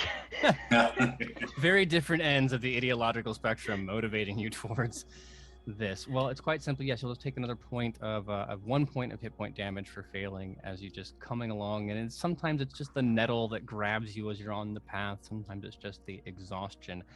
But the trail eventually, not the trail, the path eventually gives way into a gigantic spruce grove. Red spruce trees stretching out as far as you can see once you're in it. To be fair, not very far because you're in a forest, but it is a distinct difference in the amount of and type of trees. There appears to have been some kind of human activity.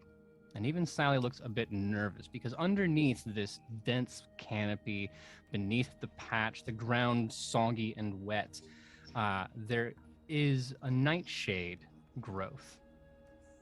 And you, Henry, you know off the top of your head how this stuff grows and how it spreads out. And it's been cleared.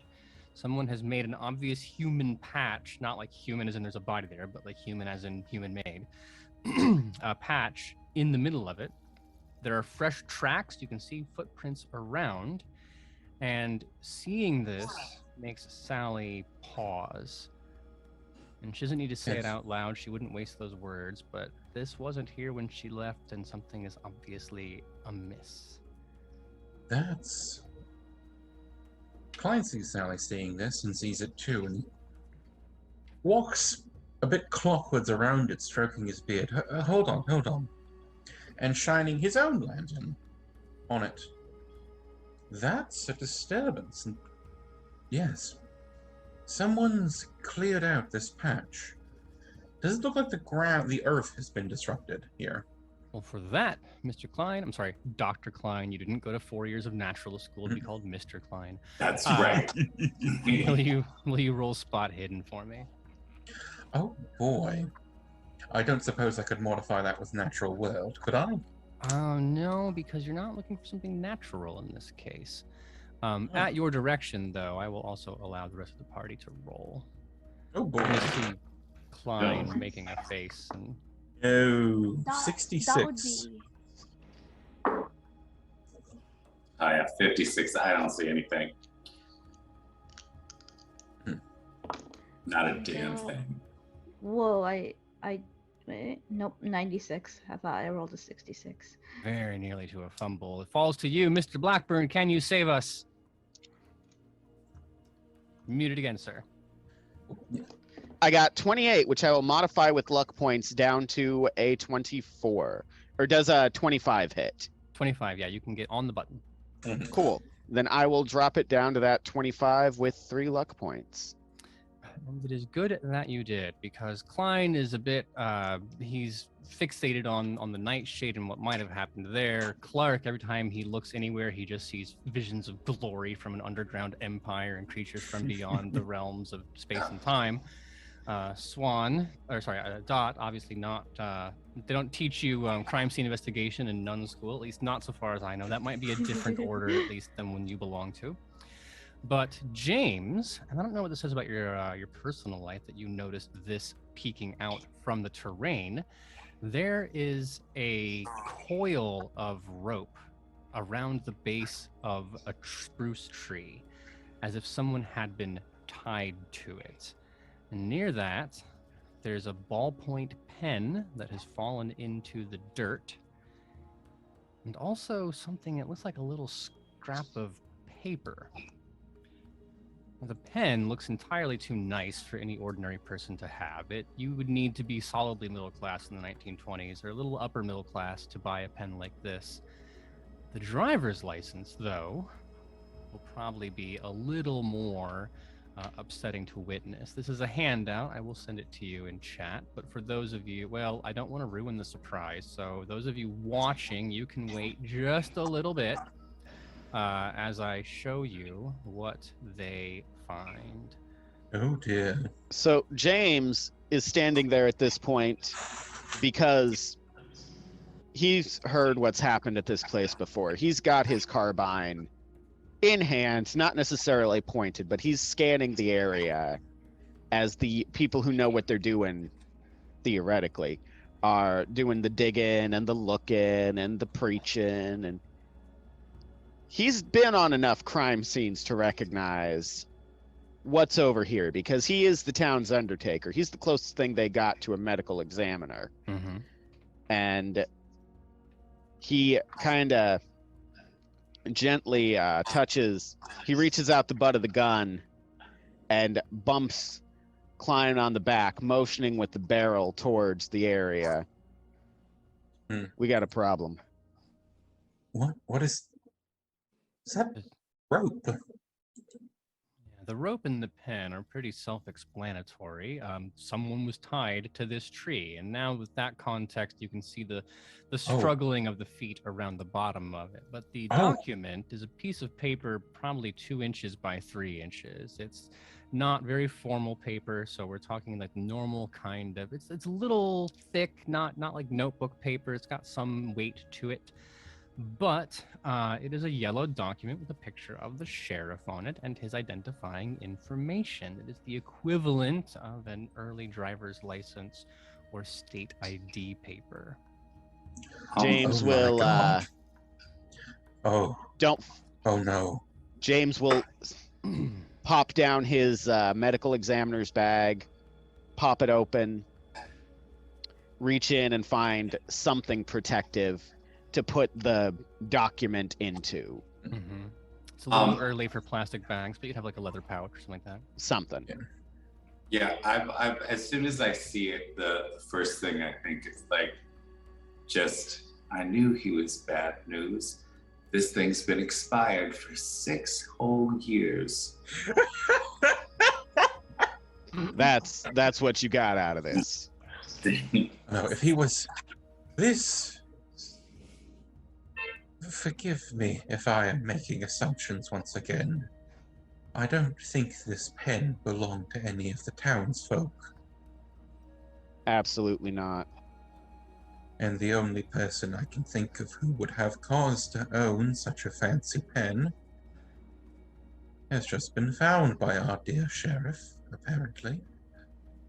And if they were tied up in a field of night... Oh, God. Klein just kind of steps away and begins. There's not blood anywhere, is it? It's not that. No, I would not have sprung that on you. And now that you've been digging around, that would have been pretty easy to notice. Yes, but you get carried, an entire bucket of blood falls on you from a tree branch. Mm-hmm. Sally right. is still looking visibly shaken by all of this. There are tracks that lead off. It would take a successful track roll to follow them or gain any information out of it. Wait a moment. Sally, you... Forgive me, but did you come through this way when you went to town last? She shakes her head that she only comes into town when she absolutely needs to for things she cannot make or grow on her own. The trip down here was to pick up some of those kinds of staples, but it's been weeks since she's been through this particular way. Normally she comes down a different route, but it's more dangerous at night, which is why you're coming back this way. That would mean the dates line up. Then But why would they be tied to a tree in the middle of here? What was the point? What was... Well, obviously they're being kept alive so that they can become a sacrifice. Oh, yes, you and your... If they're being kept alive, what's the point of tying them to a tree here? So they don't escape and run away, so that you can transport them easily to some horrific place near here where they're going to perform a rite unlike anything you have ever seen before that will make your very skin crawl from your body. Oh, listen to me, you daft old man. Look at the footprints. There was a struggle. There was a confinement. They didn't tie him to a tree to what? Keep him on a tree for an afternoon? No. No, If so they they could carried him collect back something. to their... If they carried him back to their... Excuse me, gentlemen, would the Nightshade have anything to do with it? It seems rather purposeful where they've placed him. Steve? Could be. I suppose there might be some religious significance to these. I don't know. You're so quick to dismiss anything that you don't understand or that you haven't been taught. There's so much in the world. At the risk of letting this conversation devolve for you spending the rest of the night arguing in the circle of trees, Sally is going to press on if you would like to have a debate. Absolutely, I'm gonna follow Sally. We gotta. This is the, for me. Yes, this means this is so much worse. Like now, I know they've got somebody, and I know that some shit's gonna go down. What do you mean, somebody? Who are you looking for who might have an incredibly fancy pen and be wandering around in the woods? Oh yeah, The it's journalist. the reporter. It's the damn reporter. Like, there's no question in my mind. It is now obvious to me what is happening based on my study of the occult and everything that has gone on so far. It is quite obvious to me, and we are going to have to stop this, whatever it is. Nothing good comes when magic is used. The trek. Says the man who was willing to throw out a cantrip 5 minutes ago. Oh, that's before I learned how dangerous magic was. Yeah. Yeah. You can go read in the Cthulhu Keeper's Guide about the different spells, and it's like, yes, you can turn someone blind. It costs you 1d10 sand and 2 hit points to do it. So you have to be pretty well on the road to Evil Sorcerer Town before you even attempt that. Yeah. It is either an act of psychopathy or of desperation. Is the way that Cthulhu magic goes. You don't want to be doing it just for funsies. Well, things also you don't want to do for funsies, but you are doing nevertheless, is returning into the woods. Sally is going to take you to the cemetery. That is where your paths will split if you intend to follow this trail up the mountain. Mm-hmm. It's about 20 minutes more of a walk leading through, again, dense forest. And James, it's obvious this is well beyond any place that's been touched by human hands. Hunters don't come out here through this way. It is just the thick kind of primeval forest that has been here for hundreds and hundreds of years and will be here for hundreds and hundreds and hundreds of years. This place ain't for us. This place is old. Remarkably old.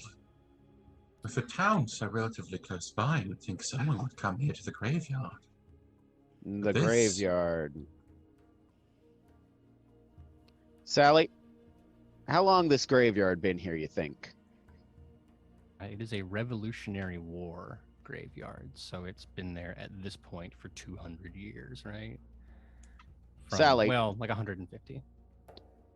Where do your people keep the bodies? There a place around here that's an older burial ground, do you think?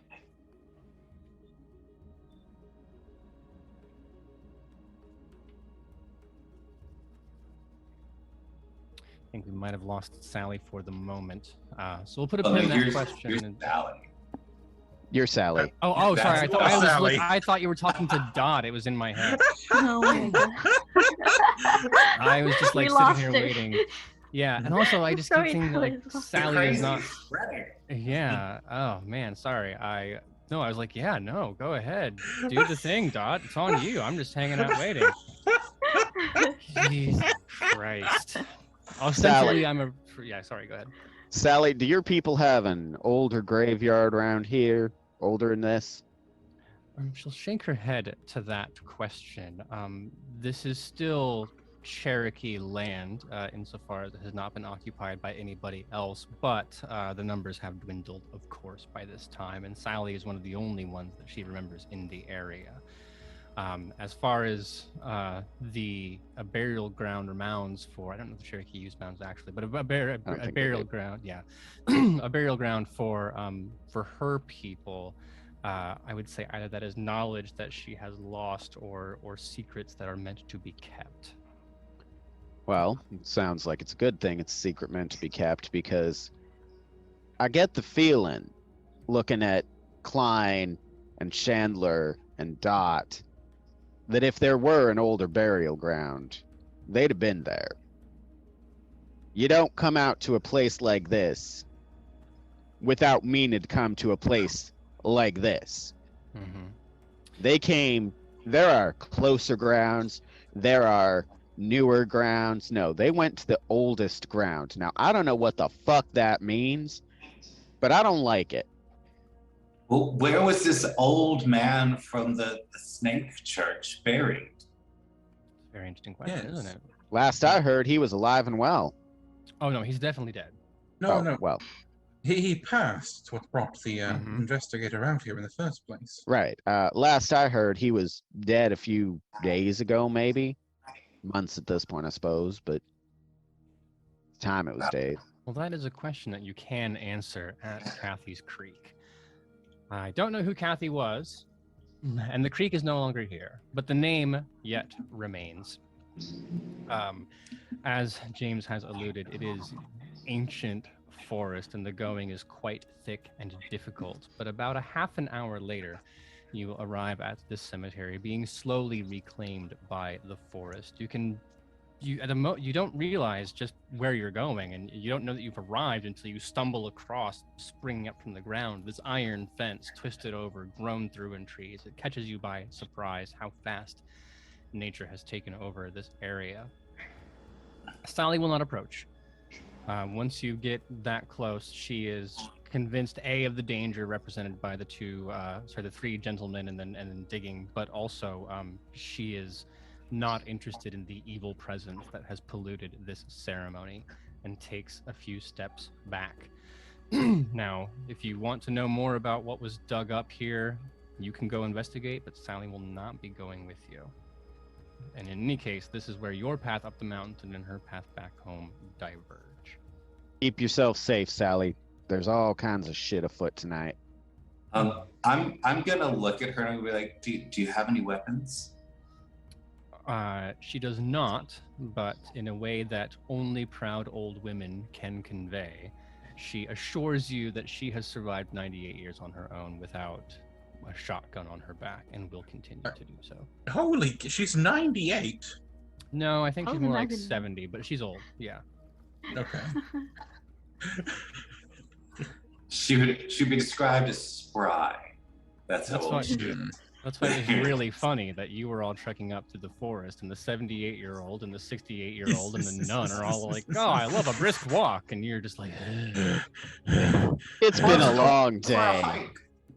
But all of that said, yes, this is a Revolutionary War era cemetery, a true time capsule of the era and the area. It is not used for burials in James. You would know it is not used for burials in town now. It's far too far away. Obviously, in this condition, it wouldn't do it. There are a couple of graves that maybe date within the last 10 or 15 years, but nothing more recent than that. It is quite large, however, and I remember Henry asking earlier about the headstones, and there are headstones, ones that haven't been knocked over or shattered and such, but time and weather have done a great number on them. So to investigate the cemetery, it will take time. Can I get you to roll either track or spot hidden? Okay. Let's see.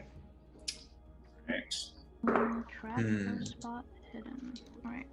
All right. That is 81. I am stumbling around these gravestones. Knocking a few more over that haven't been taken by time. Oh, wait. With a 38 to my 40, all right, Klein is able to track down something. Because as a naturalist, it is your sense that you can tell when people have been places, right? Like, especially a place like this where it is so obviously untouched. And you are able to follow that to a set of an unmarked grave that has been recently filled without a marker set. So you're going headstone to headstone to headstone. You find a couple empty plots that have obviously been turned recently. Looking around to the recent one, they also bury the name Webb. Webb? Which is the unmarked grave is next to a headstone called Webb, or? Yes, that this area of the cemetery has Webb's ancestors, and Webb is the last name of the snake-holding man who died. So somebody brought him here to be buried next to his old relatives. Now, the ground is freshly turned. With your success, there were approximately 4 or 5 people here, which matches the story, and you can see that trail going off into the distance. However, before that information comes out of your mouth, or indeed as you open your mouth and say, "Actually, good sir," a gunshot rings out. Oh no! What? In the direction where Sally had traveled. Sally. I'm gonna start heading. Oh no, James is gone. Yeah, top speed. Bolting out through. I will take dexterity rolls from people as you sprint through unmaintained crazy forest. If you are running, if you want to take your time, don't worry about it. But if you are running, I will need dexterity. Okay, I got an extreme success. I rolled a 4. It's kind of weird to watch you be scrambling through the brush and then you see a fallen tree and just back handspring over it. But you know, whatever. Stranger things have happened. I didn't get an extreme success, so I see James as but I got a success. You didn't get an extreme success because so again, at one point I jumped over you. James is just barreling through. Like, if it can be moved, he moves it. If he can't, then he goes over it, because he's got long legs, but... The trees almost seem to bend in the wind out of the way. Klein I rolled a failure. I have also failed, and I'm also going to say Klein's probably the last one to go running off, because it's not his inclination to go running after gunshots. So for the purposes of what happens next, we're going to say it takes Dot and Klein a bit longer to get there. So James and Clark are going to arrive well ahead of the other two. Like, you're sprinting, and the other two have to like stop and go. So it's going to be like a good 5 or 6 minute head start before they arrive. And I'm definitely going to get my gun out as I am running. It is in the, yes, I know, there's no doubt in my mind that James is also charging like infantry up the beaches of Normandy with his shotgun ready. Carbine, but yes. Oh yeah, sorry. Does not take you long to figure out where the sound had come from, because every time there is a graveyard, there is also a church. Yes, there is an old stone church not far away. The structure, obviously untouched for decades, choked with vines. It's got the big hewn river stone kind of walls, not brick, not chalk, but piled up in with primitive mortar. There's a small well and several buckets kind of splintered around in the front of the place, and a faint trickle of white smoke rising from the back of the building. It is clearly occupied. I'm going to get to the wall of the church and see if there's like a window that I can look through and see what's happening inside. Yes, I will take a stealth roll if you wish to do so without being possibly seen by who's inside. If you don't like those odds, you can change your plan. I'll try it. Is there any way, because of my extreme dexterity? Well, that just means you got here in time. You're a beast. You're just a beast. Oh damn, a 3. So stealth of 20%. That's I guess an extreme person. That's an extreme success. Yeah, I will tell anyone who runs Call of Cthulhu, and the same for Delta Green, another game in this universe, you cannot pull your punches as a GM. It needs to have stakes, and all the writers will tell you that. Like, you can be nice playing D&D. When you're playing Call of Cthulhu, you need to be difficult, or else it becomes too easy to fight off the evil monsters, and there's no sense of some gravity to it. So I'm not being mean to Kyle specifically. I'm following the authorial vision of the game. And also being mean to Kyle while I do it. Which is to be expected. That's just a benefit. Yeah, it's a bonus. That's right. It's nice it works out that way. Flaw, it's a feature. James, are you also sneaking up to the building? Hang on. Nope. Okay. I did not roll under POW. James is focused on Sally. Oh. So Clark, excuse me, this will be interesting then. So Clark is being very tactical and sneaking up to we'll say it happens in the sequence, and you manage to, not like low crawl, like under barbed wire, but you crouch down and you're sneaking up into the area, and then, you peer just a little bit above the edge of the thing, and inside, you see there's an old bell tower that has collapsed down. Inside, there are creaking, decaying stairs, and then pews that have been knocked over are in various states of being reclaimed by nature. There are 2 young men gathering things from around the floor and stuffing them into backpacks by the light of a fire. Sally is tied, not super effectively, just a really quick lashed up, is laying up against the wall. You see that, and right when you turn, you're like, I should tell James what's happening. So you go to turn your head, and then the blur of vision as James comes barreling through the front is the next thing you see. So James, you have all this information immediately available to you. The 2 men see you, and instantly there is an up to no goodness going on. One of them draws a pistol, the other a large hunting knife, and now we are entering into combat. Combat goes off of your dexterity skill for initiative. So what is yours, James? 60. A 60 for James, and then Mr. Chandler. 70. 70. Quite spry in your old age. Yeah. Hot damn. Oh yeah. Then it will go. Clark gets let's hold on that. Then we'll say that James, you're going to act right about the same time that they do. Clark, if you want to shoot through the window, it'll be more difficult just because the way things are positioned, effectively they are in cover. If you want to maneuver, I'll put you at the end of this initiative order. The choice is yours. I'd like to, as soon as I see a gun come out, I definitely want to try to knock that gun out of someone's hand. So I'm going to shoot the guy with the gun. Okay. So we're going to go 3 people simultaneously, James and the 2 gentlemen in the church, and then Clark bringing up the initiative rear. So, James, your action happens simultaneously with theirs. The first gentleman sees you, pulls a pistol, and immediately fires. So another gunshot for those of you who are still bringing up the rear, slowly trekking through the forest behind. Oh, God. Well, it was going to be a shot. He pulls up the pistol and he points it at you, and he pulls, and you can hear that gunky click of a gun that hasn't been maintained, and it doesn't fire. And he swears and throws the pistol down, and he'll be charging at you with his fist, but the weapon malfunctions, so he doesn't get to make that attack this turn. The second, without spending time to laugh at his friend for not doing proper firearms maintenance, does charge at you with the hunting knife. And that's not going to work out for him. So, James, as these two were coming at you, I rolled a 97 and a 77, which is not great. Terrible.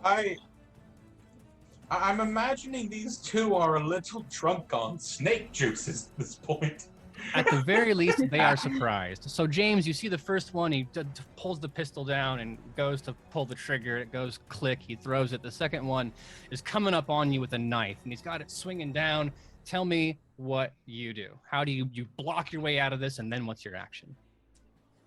Raise fire. I made it clear that James had his gun in his hand earlier. Oh, yeah. So yeah, it's very much just, okay. So the first attack swinging down, and you just bash it to the side with the uppercut from the butt of the shotgun. You've got it nestled into your chest at that point. 57 to my 60. And it roars into the night like a crack of thunder inside the church. This is point blank range, which I believe lets you drop all the D6 on the planet onto the table. Close range shotguns in Call of Cthulhu are like sneak attacks. It's a carbine. Sorry, then I memorized it wrong, which is the problem. I'm the one with the shotgun, I believe. Yeah. Well, then you should have rolled that, because it's like 66 if you do point blank with a shotgun, but with a carbine. Oh, it's only 2d6 actually. Sorry. With that gauge, if you bring with the 12 gauge of the other one, any case, you have successfully made your firearms roll. Will you roll damage for me? 8 damage.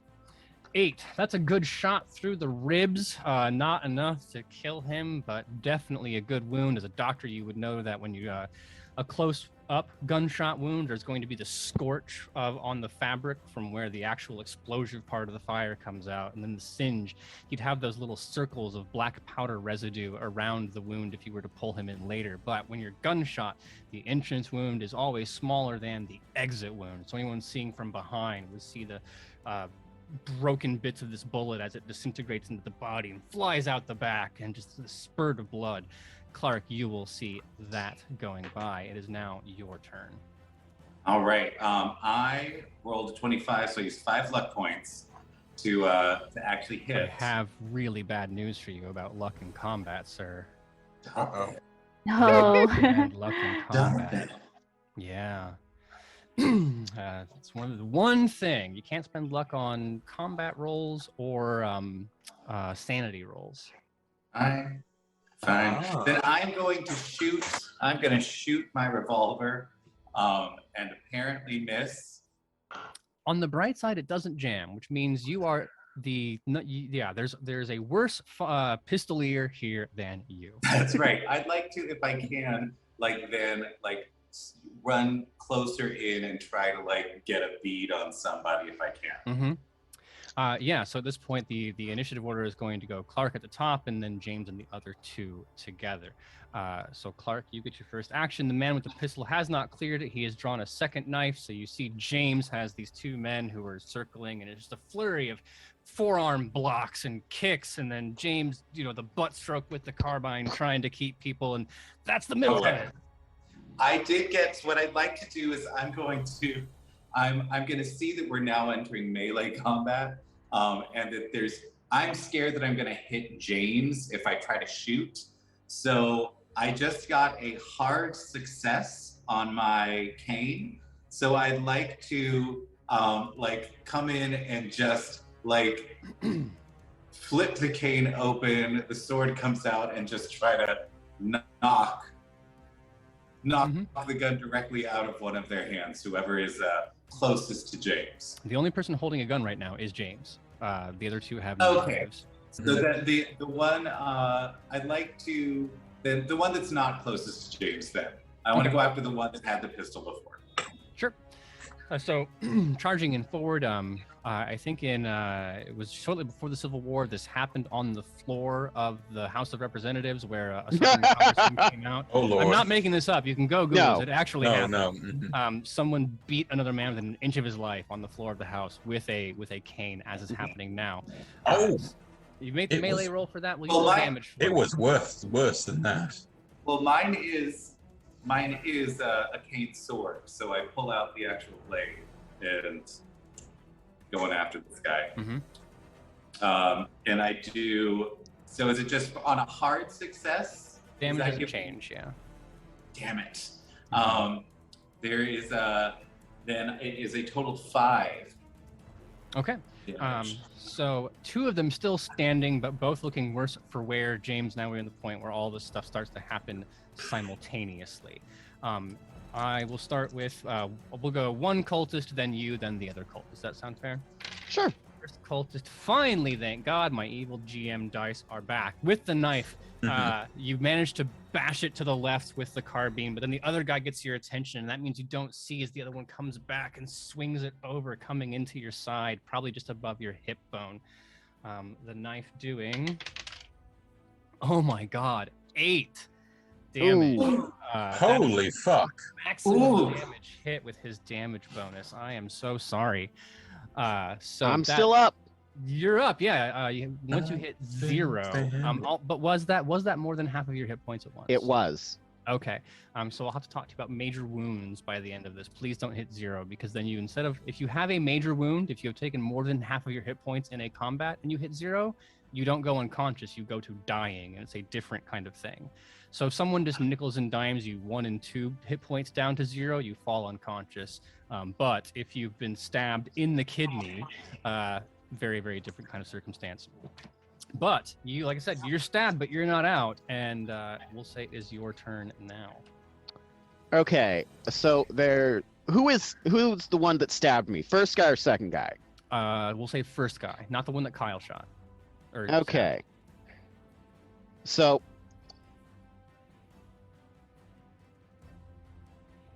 the one who stabbed me, can I grab the other one's hand and try to... Actually, no, this is just going to end up an improvised weapon attack with the lever hunting carbine, right? Yeah, so when you want to do firearms in melee, there's a small penalty. It's -20, but that's... No. I mean, I'm just... If you just want to beat them with the back of the weapon, then yeah, you can do that. Exactly. That's still a brawl roll, right? Yeah, but you'll get a damage bonus because you're using your force. Ooh, 42 on a brawl. That's under my skill. Pop the one right who just got me. Mm-hmm. And then what's your damage bonus? It's +1. Plus right? 1d4. Plus 1d4. Oh shit. Well, I can tell you the rolling of the dice at this point is academic, because you have he does not have enough hit points to survive what you're going to do to him. So describe for me how this. I mean, you crack him with there's probably like a nice mahogany or walnut, like really as walnut or hardwood. I don't know. I'm making it up. A nice hardwood on the end of this thing. You're gonna crack him with it hard enough to knock him unconscious. How's that go? Okay, so James gets stabbed. Roars in pain, channels that up into the butt of the gun, coming up right under his chin, and turning to stare at the other. As I just cracked this other guy's head back to the point that he likely fell over dying, can I make that into an intimidate check for his friend? Unfortunately, there's no rule for that in this combat stuff. I will say it is super impressive and probably intimidating, but Call of Cthulhu doesn't have that kind of bonus action thing going in it. No worries. I believe Bitwolf just dropped a follow. Thank you for that. I'll keep an eye on that for Kyle. The second gentleman now who Kyle has been swinging his, I'm not going to say swinging his sword at when Kyle's around. The person who has been engaging in melee with Kyle now has his attention. Oh, but that's okay. Oh yeah, that's better. The man having that they're just sword tip to sword tip. The two of them just rolls a 34. Kyle, that is enough to hit. You will take 6 damage as you are also stabbed. So you bring your sword. Can I dodge? Dodging requires. Does it require an action? I think at this part it might not. Well, I'll tell you this: if I got 35 dodge. If I got the rule wrong, I'd have to go back in time to get James. So let's just for now say it's too crowded to actually manage that, and we'll just cover up my mistake with a little bit of narrative stuff. They didn't get to dodge. You didn't get to dodge. Not for nothing, dodge rolls also make combat take forever. It ends up just being whiffing at each other. What did you got? Yeah. So I am now dying. What? Oh, I am now dying. Oh, you're below. How many hit points did you have? I had a total of 8. I'm an old man. Oh shit. Yeah. And that was 6. Are you okay? Are you at? Oh, and I am dying. All right, it'll be okay. Right. You had the 2 hit points lost from earlier. Yeah, like so I just like I look like I take my sword and I try to cut his wrist and he's just like wah, wah, wah, wah. And I'm like, oh. Okay. Then it comes down to this climactic final attack because James, you're pretty low in hit points too. The person attacking is pretty low in hit points. You have simultaneous rolls, and whoever succeeds on this is the one coming home. Because if not, the two of you are going to be on the ground, and like maybe God willing, Klein and Dot will show up in time to save you. You This is alone, Call of Cthulhu. You The alone gods ain't have the here. power. Well, God can be here, but I don't think you want them listening in. Not in this way. Exactly.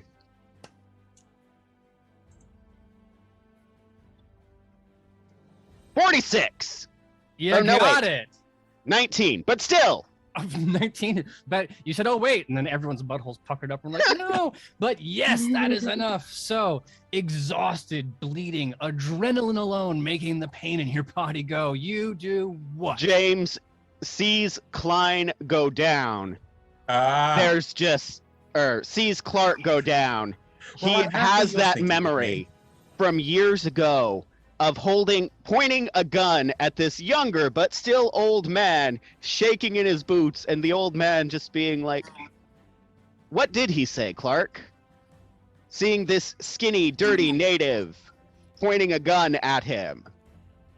What did Clark say to you? Way back in the day when James tried to rob you. I just said, there's no amount of money that's worth what they will do to you. There's a better way to do this. Tears in his eyes. James screams, roaring, and just brings the butt of the gun around and clocks him, holding it like a baseball bat. Just BAM!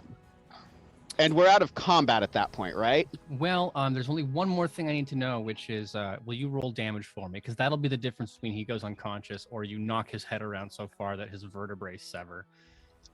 4, 11, Yeah. 13, 14 damage. Yeah. So you like the head spins around like you've hit. You know, when you go to like Dave and Buster's or the fair, there's those see how hard you can punch it. It's like that, just woof, and then if there were a score meter, it would have gone all the way to the top, and there'd be confetti flying out of the top of it.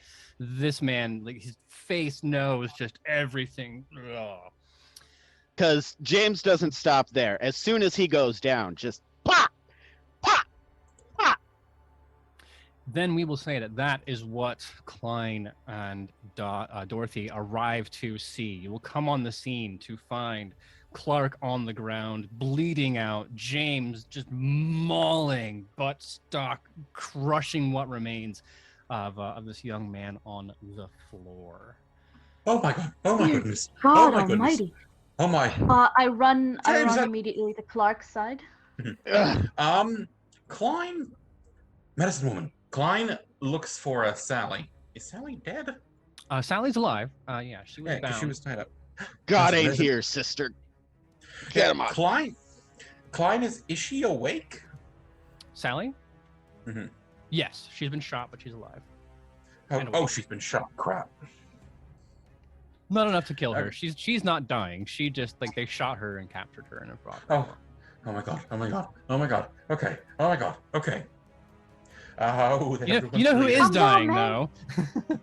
Yeah. Scrap that plan. Klein's coming over to Clark. He's like, you foolish idiot old man. He is going to, if no one stops him, he's going to try his hand at stopping the bleeding, but he only has first aid. I'm in the process of double checking to see how stopping someone from dying works in Call of Cthulhu, because normally, and this is just maybe a sign of my GMing skill, there's very rarely ambiguity about it. People die, and they don't ever hit that little bit. Anytime I can make things more difficult for you. Absolutely. There are quick references. There's a section in the quick reference rules on the character sheet. Oh, there you go. Dying, first aid equals temp stabilized, and then require medicine. Godspeed and good luck on your first aid roll then. Yes. James, at this point, if the adrenaline has calmed down enough for you to turn, you could also try the first aid. Is it first aid or medicine? You will need to do first aid to stop him from dying. That's a temporary stabilizing thing. You can also use medicine, but it works slightly differently. In either case, you can roll whichever one you'd like. Do you have medical training? Klein doesn't. Klein.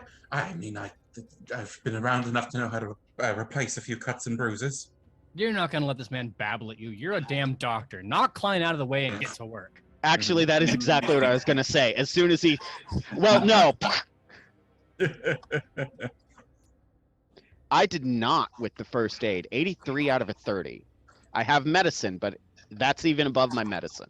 Well, you can spend luck now for medicine because we're out of combat. So okay, in which case, yes, I will drop 13 of my limited luck pool to drop that to the 70. There you go. So we will stabilize Clark. Clark,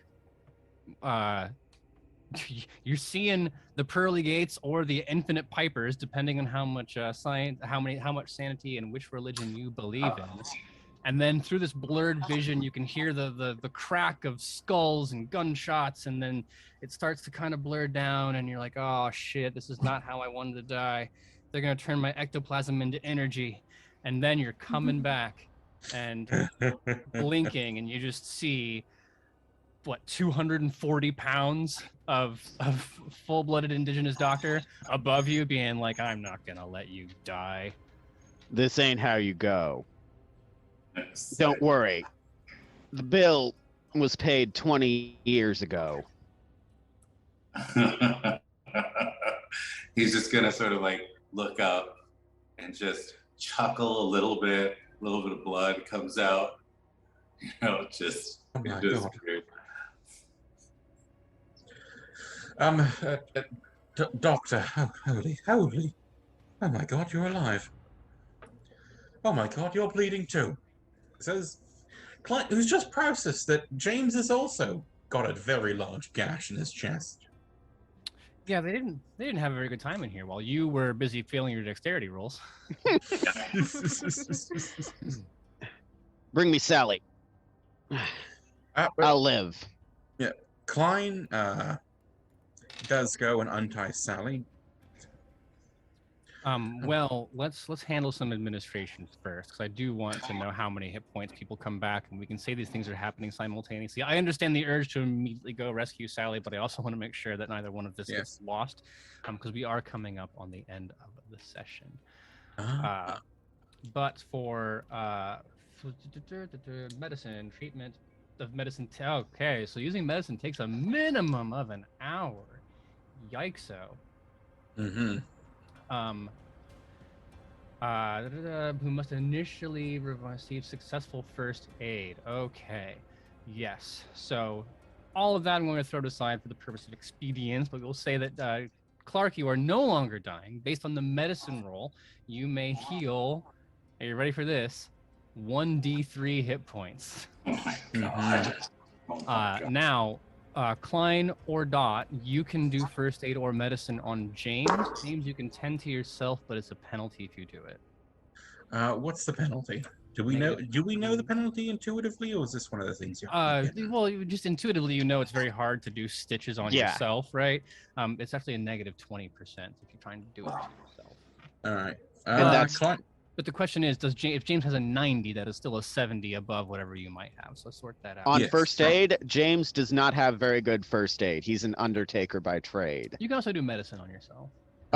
In which case, James has a 50. at that point. Okay. What That's does Klein better than got? 40. 61, half dozen another. All right. Ugh. I have 61 on mine. I got 2 hit Nice points one. back, so that's nice. Oh, wait, never mind. Dot might know how to do this. If Dot knows how, James will sit down and let her, but he's looking at Sally. I'll help. Let's see. Mhm. Yes, actually. 79, but I can use my luck points to drop it down. Yeah. You'll want to. Another rule about Call of Cthulhu is you get to attempt first aid once per wound.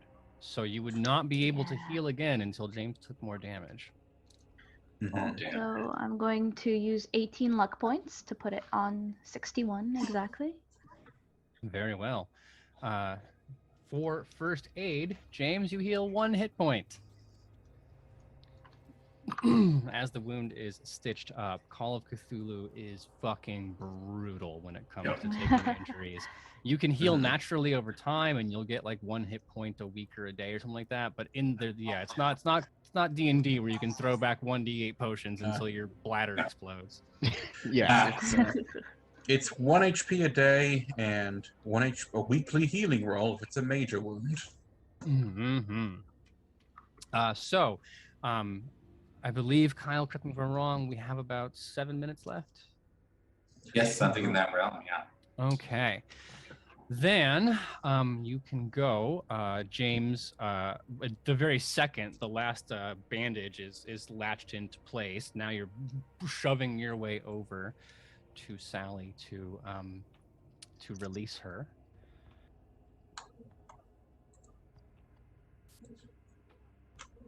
I did get my medicine on her, 65. Okay. That will be good. She is not hurt, but that does do her some goodness. So you start applying your skills, and she in the wry way that I think the Navajo word is Masani, which is like the sassy grandma or the sassy aunt. She says, twice in one day, James. I don't like relying on you like this. You're old and tough as leather, but even you'll break sometimes. Got anything on you for pain? Oh God, I don't know if she does.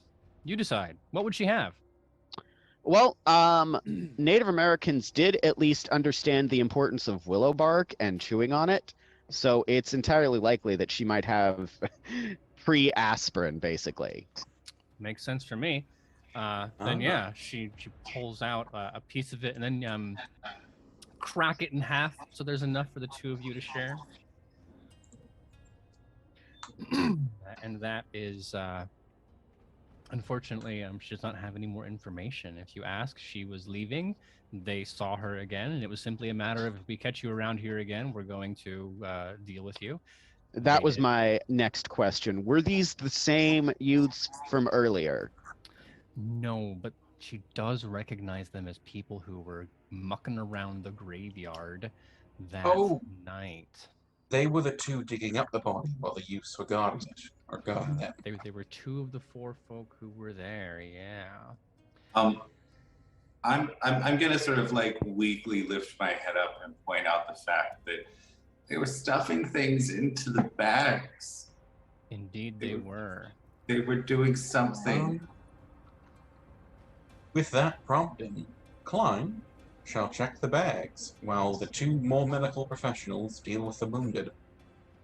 Well, the last thing that we will talk about, more to send Clark's mind into a frenzy, the items appear definitely ordinary. It is a candle with a green stamp on it, a small piece of copper wiring, a sprig of rosemary, and some chicken feathers.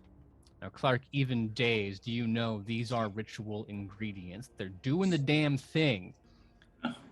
The rest of you, whether or not you believe Clark in his nonsense, is up to you. It's more, I don't know how much I believe of that. I know folk around here believe their traditions pretty heavily. So I'm willing to believe that they believe it. And I'm not for letting Also, the sheriff let his ID expire by 6 years. That doesn't seem. Mhm. It's not proper behavior of a civil servant. Moreover, what'd you say, Clark, about what this ritual does or is supposed to do? It tears open the barrier between the living and the dead. It Stop. brings us No, all back. not poetic. It brings it back and it puts it in a dead body. Yes. About 6 years ago, was the sheriff a different person? Like, did he act differently? Oh, that is a deep, wonderful question. And seeing the face that Kyle's making now is the perfect time for me to not tell you the answer and to put us there. If it's a television thing, James asks that question and the camera turns to Clark, who's like, oh shit. And then the ending credits music starts to play. The reason I asked is because James would know more than Clark does, but I'm totally willing to let this soul puts dead body. How fresh does the body have to be if, say, a sheriff were killed? I'm happy to tell you next time when we return to Salvation. I was going to say the name wrong. Salvation of the Devil's Courthouse. I am Aaron. I have been your storyteller, leading you through this game by the old goat who is in chat. I know that Lando will throw a link. If you're having fun enjoying it, you can go check it out, Miskatonic Repository or Drive Through RPG. I have been joined by an incredibly good cast. Some of them joining late. I'm so sorry, Swan, that we couldn't get you in earlier, but a failed dexterity roll and timing being what it is. However, I will ask Swan, Dot, if people want to see more of your great energy, where can they go follow you on social media or see you on channels? Where can they get more of you? I am Swanfire with a 4 for the A on almost everywhere. On Twitter, I'm a Swan is on fire. I post a lot of art, so if you want to see my work, you can go there. Adjacent, Dot, the naturalist who I believe once, twice saved people from their own mistakes in the woods, but did not have the dexterity to save people from being injured. Henry, people want more of you. Where can they go get it? Well, unfortunately, I'm a snakebite-induced hallucination, but while I have your attention, you could, if you gals and ghouls and other sorts of if you gals and ghouls are looking for some lovely gothic makeup, I would recommend heading down to Vampire Cosmetics. They're a lovely online shipping company with all the palettes your goth little gay heart could desire. And I will be dropping a link to them in chat. Goths, gays, gals, and non-binary pals. I need more of the G words there because I love the alliteration that could come from that advertisement. Barely alive, and I will say, we told you earlier it was going to take all 3 of those cops to stop James Blackburn, and it turns out when you only have 2 men, you can't. Logan, if people want to see more of you, where can they go get it?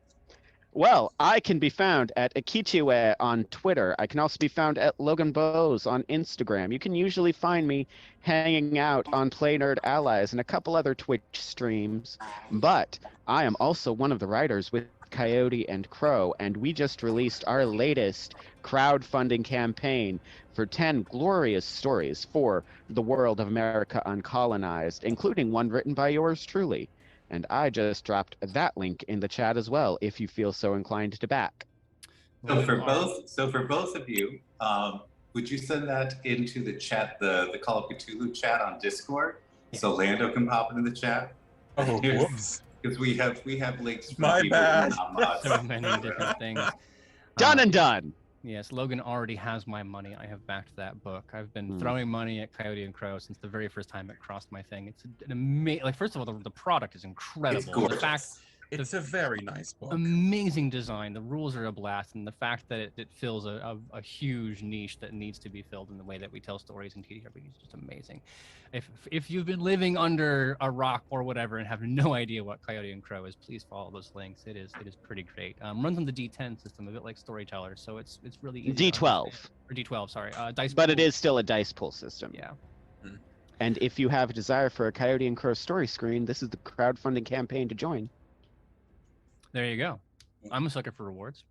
Right. I am Aaron as the GM. You can find me on Twitter at Aaron in Words. If you want to see more about me running games, you should go to at Queen's Court RPG, where I run all kinds of horror things for our channel over there. We've got a D&D Spelljammer campaign going. I've been playing Cult Divinity Lost, recently a Delta Green Marathon. There's more Cthulhu and Cult on the way.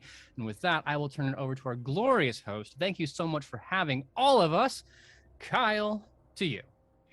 Well, I would like to say thank you to all of our fabulous Rolling Together Stream Team collaborators here today. A fabulous raid from Phoenix Iwaki, glorious DMing from Queen's Court Games.